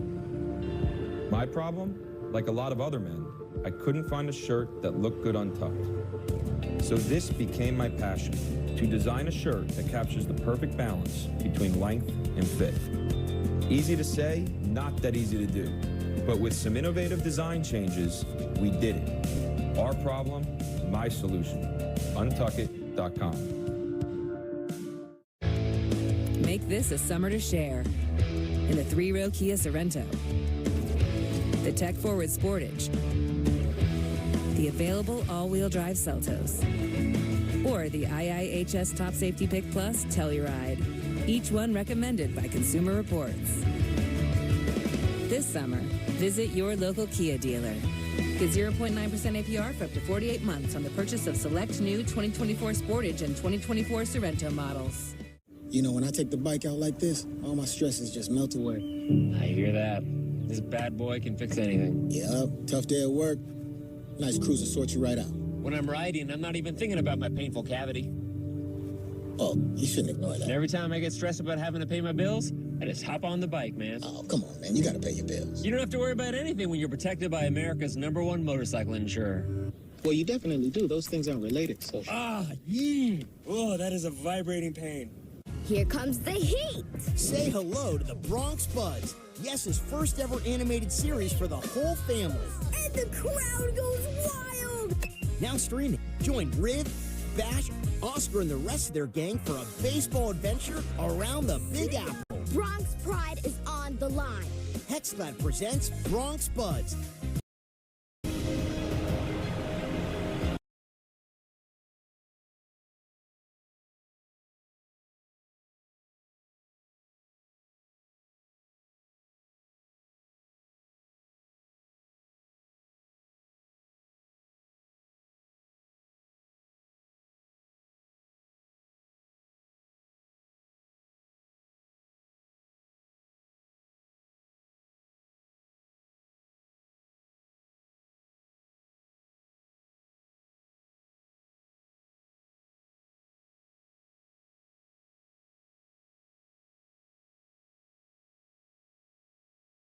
About vaping today.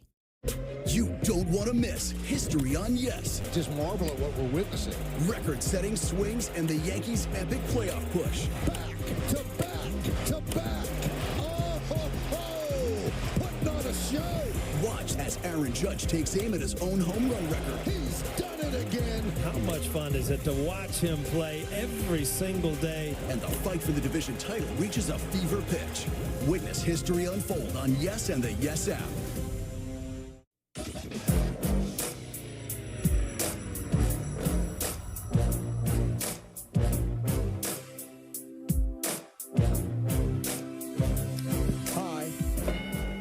Welcome to ENN. Ray Rowe. On TV. Brought to you by our friends at Security Dodge. Go see Michelle Scalisi. Come get some. Yeah. I'd like to start off tonight's big ENN by saying good evening to Michael. Don. What was that from? I don't know, but I enjoyed it. Don. I'd like to say good evening to myself. Mets win. I am currently outdoors. I'd like to say good evening to Michael and the caller. How often do you see batting practice? I'm curious about that. Whenever they're away, I watch the batting practice show. Mets win. 1-2-3 inning for Diaz, so. Yay! And for a quick throwback, let's say good evening to Don. I talk to you, Don. Don. And to Don. Spit in your face! That's how you feel, Don.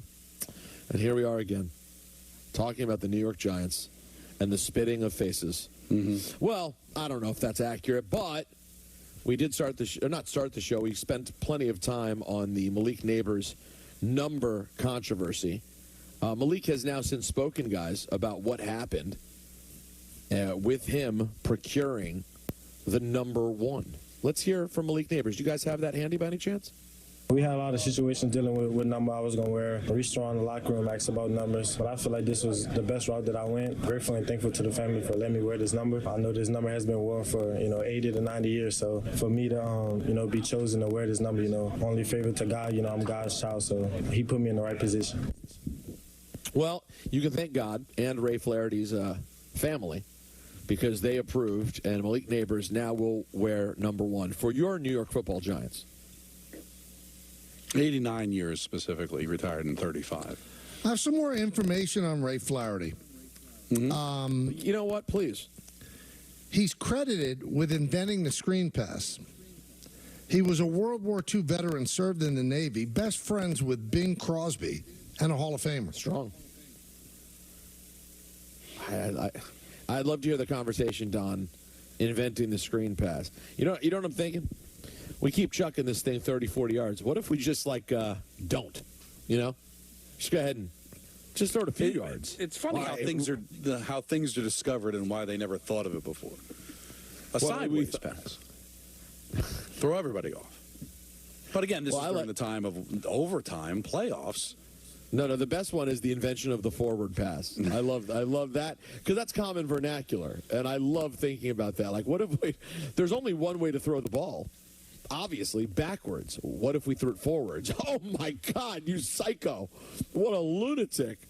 Forward pass? So yeah, it's really, it is one of the great upsets of all time that sports survived.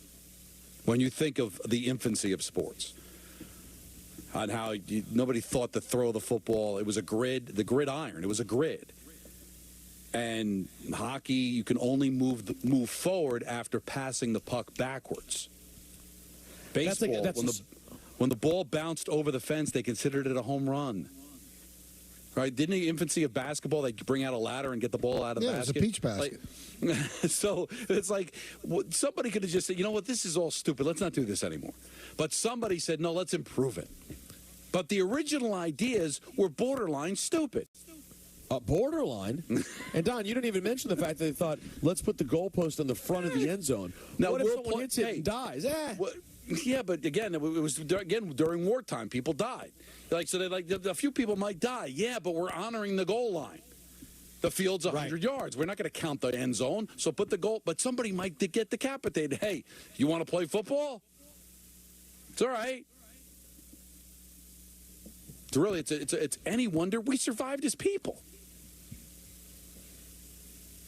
Now, there's a time in the world you'd attempt to have 10 kids just because you knew 5 weren't going to survive.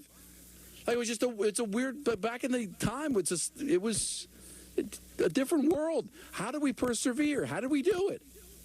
Because people said we can change. If I could, you know who said it? The first person to say it. It was Sylvester Stallone. It was Rocky. when he solved the Cold War. You can change. We can all change. That was actually the moment, in my opinion. All right. Let's go back in time. This will be fun.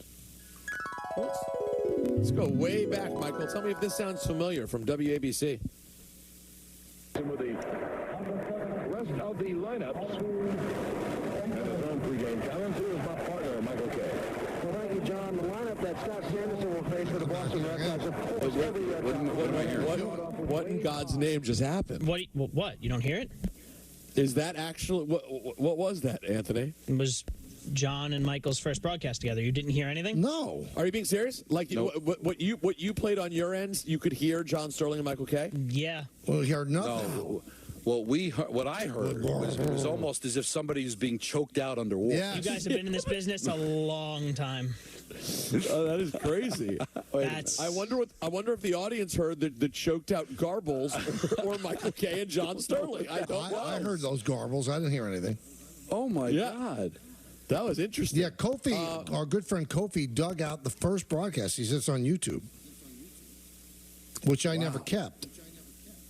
Well, why would you not keep? See, you get mad at me. That's see, now that's if almost that were me, crazy. Peter, I'd have it.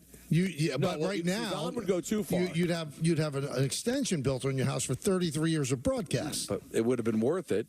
For what? Because look at now we want to hear it, and all we heard was somebody getting choked out underwater. Anthony, why didn't we hear that? You heard voices? Yeah. Well, something's wrong on your end. You know what? On my end? Yeah. It might have been on our Dan Grassa coming up next. Well, how could it be on our end? I mean, all three of us heard the same thing. The question is, what did the audience hear? Hey, I want to know what the audience heard. Okay, I'll live through it if the audience actually heard it. Then I guess that's the sacrifice you make. So I heard the same thing you guys heard. It sounded like static. Like, it didn't sound like complete voices at all. Like, it sounded like a whole radio. So Anthony is the like only person who heard it. It's like speaking in one language. He's in the same room as you, Anthony. Jacob didn't hear it. I had to put it in queue just to hear the actual call. Nope, everyone heard what we heard. It's like Anthony has a dog whistle. He's the only person who just heard the broadcast. Yeah, he hears John and Michael. The tweets are rolling in. So Anthony Perry says it sounded like the first broadcast from the 1936 Olympics in Berlin.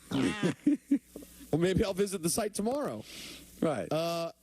Someone else says it. Yeah, they just heard the underwater. Yeah. Wow. I was gonna say, like if you visited in Berlin, you would find a puddle with a skeleton in it, because that person got choked out. Because that's what I heard. I wish you guys could hear the shows that happened before the show. Like I won't say it on the air. It was a private conversation. Like Michael's takes on my trip to Berlin. Yeah, it's not good. There's so many things that happen, guys, off the air that are just so show-worthy, but also not. Let's hear from. Let's go to the Jet side for a moment and hear from Joe Douglas on his thoughts on this Jets. I wish this is garbled.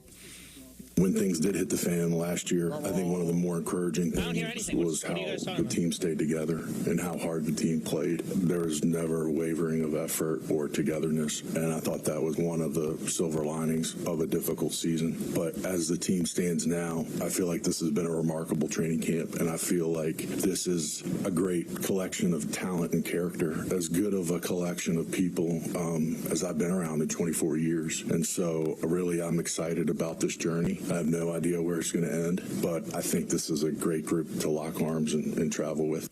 You know, at least I have been pretty critical. You know, he picked Zach Wilson. You know, he had that one great draft with Garrett Wilson and Sauce. I get that. But this roster is a really good roster of football. He's put together a really good roster. So now we see. Now we see if they can perform. You can't knock him for the roster that he's put together. Honestly, because we all know the history of the Jets, and if you want to be right, the way to bet is it's going to go sideways, because that's what happens with this organization all the time. But if this is any other team in football, I think most people would feel like they're right there to win a championship. I think the only thing standing in their way is the respect I have for a very, very difficult AFC. But when you look at the talent assembled, they've got an outstanding chance to make a run at this thing. They do. I mean, they've had a great camp. Everything looks, really, honestly, even with the holdout, I mean, everything really is pointing towards that. It just, people are hesitant to do it because there's certain teams, right? If it's the Jets, if it's the Knicks, of course it's going to go sideways because it always seems to. But put that aside. You could have said the same thing about the Patriots before they won, or the Saints before they won. You know, maybe it's just time. Maybe this is the year they finally figured it out. And you just had to go through one last painful moment last year before it was finally all going to come together. Why can't that be right? Now, if you want to go to the other side of audio that makes you want to absolutely off yourself from the New York Jets, let's hear from Joe Douglas attempting to discuss what's going on with Hassan Reddick. How about that one? It's not what you want, by the way. There's a series of them that we could play. Really, all of them are the exact same. I think just play me and John again. Wait, you're not hearing that one either? What is going on? Let's talk about respect. That's the name of the game when it comes to I already Joe put this Douglas. audio back in. You want to try it again? Maybe we'll get 1945. Oh, the John and Michael audio? Yeah, why Instead not? of Joe Let's do it Douglas? All right, let's hear that then. Let's hear that then first. John and Michael. Oh. Now, is that serious? Are you being serious or is it a joke? I literally reinserted it, and I hear it fine. Wow. Yep. Nope. Kicking and screaming. Might have a chance to survive. Nope, dead. Sorry, Kobe, I Vegan did my Fred, best for what you, buddy. Nicky said, his dog Rocket perked up the moment that clip was played. He heard everything. Joey Highroller said it sounded like a number station from the Soviet Union. David Amandi said 100% someone getting choked out while gargling. Good job, man. Yes says they heard it. Yes is hearing it? Yes, Yeah. is all right. Well, it's nice. A very select Michael, few. Kofi sent it to you. Did you listen? I didn't listen. I hate to listen to myself. No, really? Even I don't something as a proud moment like that? Well, I mean, it wasn't my finest broadcasting. Well, because it was listen, your first. But Don, you know Michael's lying when he says he doesn't like himself. Come Well, you know, when I first started doing when I first started doing Rangers, I started calling play-by-play guys to get advice, and one of the guys I called was Bob Wischusen, and Bob said, "Whatever you do, under no circumstances, listen back to the first broadcast. Don't do it." And I never did. But you still have Because the he's still have the tape. I though. still Of have it. course I you do. can if I want, and maybe it'll be fun to do. But he's like, because he goes, it's not going to be great to you. But then it's I'm just going to get better. shocked that Wischusen told you that. This is a guy who listens to his voice constantly, even when he's not talking. You know what? Why do you always have to? Because it's true. We're going to have on Bob next week, but really, Bob loves the sound of Bob. Well, I think he loves the sound of his voice, but I think he wants it to make sense and all. I mean, no, I think it was very good advice because you can lose your confidence because your first one's never going to be your best one, especially if you've never done it before. But I would think after all these years and all these Emmys and everything that you've accomplished in your life, just for blank and giggles, you'd go back and listen to the first one. Obviously, the gods of broadcasting don't want it to happen. I'm hearing gargling when they play it. Listen, I agree. I mean, I don't know if it's gods of broadcasting or just our current state, but you should want to hear it. Let's hear something that actually has audio quality, and by that I mean the actual physical qualities of auditory. Well, someone sent me what Yes played the first time. I can't hear that either, so I don't know how I'm hearing something that you guys aren't. But I'm just telling you. I think we stop playing it and never speak of it again. Yeah, I'd like for us to move on. But never mind us, the audience. The 98.7 audience heard what we heard. I'd rather do 2 more interviews with people who are being forced to leave our radio station than listen to that non-existent audio again. You could make the case that since 4:45, it's gone downhill. This has been the most awkward radio I've ever been involved in. And believe me, I've worked here on Tuesday will be 23 years. And awkward's the And title I of the believe book. it was during this week, Don, that you and I did a show at the U.S. Open where the tent blew out onto the railroad tracks and we almost got killed, and then we had to do it in a Hummer. Yes. Yeah, the show, I mean. No, then that was a Met game because we weren't allowed on the premises. Oh, yeah. We had to be out on that wooden plank. The walkway to from the U.S. Open. LIRR. Yeah, and we almost died. Not from the thing falling, but the electrical storm that was going on through all the electronics. That's not hyperbole. We did almost die. And so we actually, and I had to be longer because Michael had to leave early to go do the game, but actually doing the show from the back of a Hummer. Believe me, that was Marconi worthy compared to what we've gone through since 4:45 from an awkward standpoint. Now, I think we actually will have audio of Joe Douglas. I doubt it. Talking about Not the way to bet. Hassan Reddick. Nothing's changed from our end. Obviously, a ton of respect first on, and awaiting his arrival, and looking forward to when he does. He's going to be welcomed with open arms. Of all the things that we had to hear, that had to come through? No, it's about respect, Michael. So you're afraid to defend a guy? He's not honoring his contract. No, it's You've respect. been in fierce negotiations with this guy. It's not working out, but don't insult him. I respect him. See, that's why I could never be a GM, because I'd be like you right now, Don. I'd go, this guy's a hack. Well, he backed out on his contract. But can't you just honor that? Listen, this is not good. We've traded for a guy. He's not honoring his contract. We hope it gets done. We love him as a player. Otherwise, we wouldn't have traded for him. But this is not good. But again, that goes to my theory that we just don't get truth. There's just we don't. That's why hearing from most athletes and executives, it's a waste of breath. I don't think the phrase goes, "The lie will set you free." The truth will set you free. The truth will set you free. I like that as a potential drop. I'd like to say it right now. Dak Prescott has spoken. He says there's no deadline on talks with the Cowboys, but the fact that there's no deal, quote, says a lot. So he can be honest. You know what? Dak has been pretty honest. I thought we had so a clip far. there. No clip? No clip. So it was no just clip. you. Oh, okay. He says, I think it says a lot if it is or isn't finished. I'll get over it. You've already pocketed almost $150 million. I know, but I love the honesty. Well, what does it say? Don't tell me it says something. What does it say? Does it say Jerry Jones hates you? Does it say that they don't think you're a good quarterback? What does it say, Dak? No, no. That, you know what? Now you're being that guy because you may think he has nothing to complain about, but Don, it does say something. You don't. Patrick Mahomes is never getting within a sniff of might leave. They're saying we're not quite sure yet about whether you're the guy. And by the way, a lot of people believe that they're not sure if Dak's the guy. Then that's fine. He knows what it says. It's not like he's been making minimum wage. He's done very, very well. And if the Cowboys want to wait, and if he's as good as he thinks he is, he'll get it from somebody else, or he'll get it from the Cowboys. Right. I don't disagree with you, but those things aren't mutually exclusive. It still says something. Yeah, and he's going to play, and he's got a chance to shut him up. And he's there. It's not like he's not showing up. Somebody has to get ball to CD Lamb. That's right. Hey, did you see what Steph Curry got? You haven't even mentioned that. I was going to say, speaking of some cash dollars, don't look for Steph Curry at the soup kitchen anytime soon. The Warriors extended him a year for $62 million. Now, guys, I don't know if you've seen this. This comes on the heels of like a couple of weird posts on social media, like an Instagram story where Steph Curry said, hey, LeBron, stop sending me pictures like this. And it was a picture of him in a Lakers uniform. People have started to maybe see, could there be a future in which Steph doesn't close out as a Warrior? It's just a one-year extension, but at least for this year, $62 million to play in the bank. But that assures him 3 more years at about $60 million a year. It's like 3 years, 170. And 60 plus. I think Tatum eventually will get to 60, but that's later in the extension. So he is. So it probably means wouldn't that mean if it's 3 years from now that's the end? You would think so. And also, I think that somewhere in Southern California, Scott Boras is gleefully rubbing his hands and go, okay, that's where we start for Soto. And be honest, Michael, if that's the case, you think the Yankees are going 60 they could. A year? They could. I mean, I don't know. They could.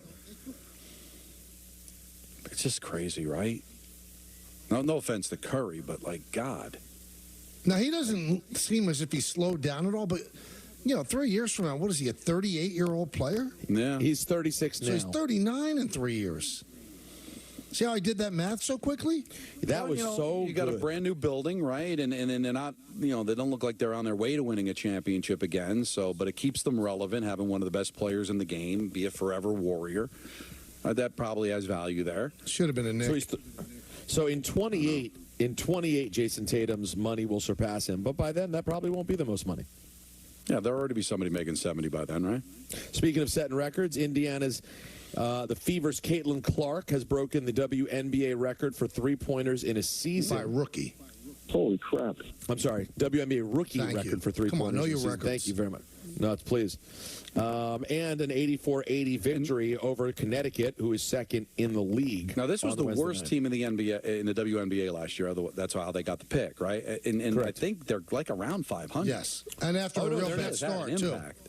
Yeah, no, it went from early on, you thought this team was in the absolute toilet. Started the season 1-8. Looked like they could finish last. Now they're in the 7th spot. And as of this moment, guys, you would have Caitlin Clark and Angel Reese both making the playoffs. The Fever at the 7th spot, Chicago at the 8th. And, of course, your New York Liberty at 26-6, the best team in the league. This is a championship on the horizon. I don't know if you guys saw this come down the pike today, but Netflix announced the release of Mr. McMahon. I did see documentary, this. Yeah. A documentary series chronicling the rise and fall of Vince McMahon. It's coming to Netflix on September 25th from producers Chris Smith and Bill Simmons. Chris Smith did Tiger King. Bill Simmons of writing incredibly long articles fame. I know people who worked on this film. They interviewed a ton of people, including hours and hours with Vince McMahon. And obviously, of course, over the years that they were making this, it started in 2018. The stories that came later unfolded as they were making it. And those stories are now rolled into this film as well. It's 6 episodes starting on September 25th. Did they interview you? No. Then I don't. Then I'm out. No good. interest. No, I'm out. I'm good. Man was traveling to Germany for that company. I got to hear from you. If the only way I'd watch it if you or my brother's interviewed. If not, I'm out. Is your brother? Listen, maybe your brother made the cut. Although this is a different kind of doc relative to the kinds that me and your brother pop up in a lot. Obviously, different producers, different network. Tone is very serious. But I know that they sat down with the family. The biggest superstars are in it. It should be something. And I don't know if you saw that they announced there's going to be a 30 for 30 for the New York Sack Exchange. I did see that, too. You want to talk about someone who should be interviewed in a movie, Don. It's you. It's you in that movie. Well, I introduced them when they were honored at the Jet Bronco game. I was on the field for that. I was your MC. How did you wrest that from Wischusen? I don't know. Usually he lets you do the first minute of the third quarter. No, the decision was that I had to do it, and I did it. And you helped me through it, Michael, because you told me don't get crazy when you start hearing your voice back, because you have done it before as a veteran of the old-timers day and all the different ceremonies at Yankee Stadium. So I appreciate it. Thank you. That was 21 years ago, believe it or not. Wow. Whoa. You were a child. Yeah, 03. He was prepubescent. And that was in the beginning of Repugdon. Imagine that, Repugdon on the field, Peter. Oh, no. They tried to slap a uniform on him and make him a center. I mean, really, it was not good. Oh, my God. Let's relax there, but, he's not wrong. It's rude, but not wrong. By the way, that's the name of Michael's 21st book. Rude, but not wrong. Michael K. It's going to be good. Is there no worse mic situation? Because I've never... Actually, I did once do stuff on... I did once do stuff on a mic in a baseball stadium, and it was pretty annoying. But is that the worst, Michael, to bounce back? Well, I mean, the new stadium, it's completely different. The old stadium, it was really tough. Now they figured it out. They have different speakers around the ballpark, but just one big speaker in center field, it would come back at you 5 seconds after you said it. Speaking of really tough, let's wrap this show up. That'll do it for the K Show and ENN. Brought to you by our friends at Security Dodge. Go enjoy the Make This the Summer event. That's a wrap on the show for today. Coming up next, live minor league baseball action, Double-A style, as the Somerset Patriots host the Reading Fightin' Phils. For all of us here on the Michael K Show, this is Chris Sheeran saying have a great night. We'll see you again tomorrow at 3 o'clock.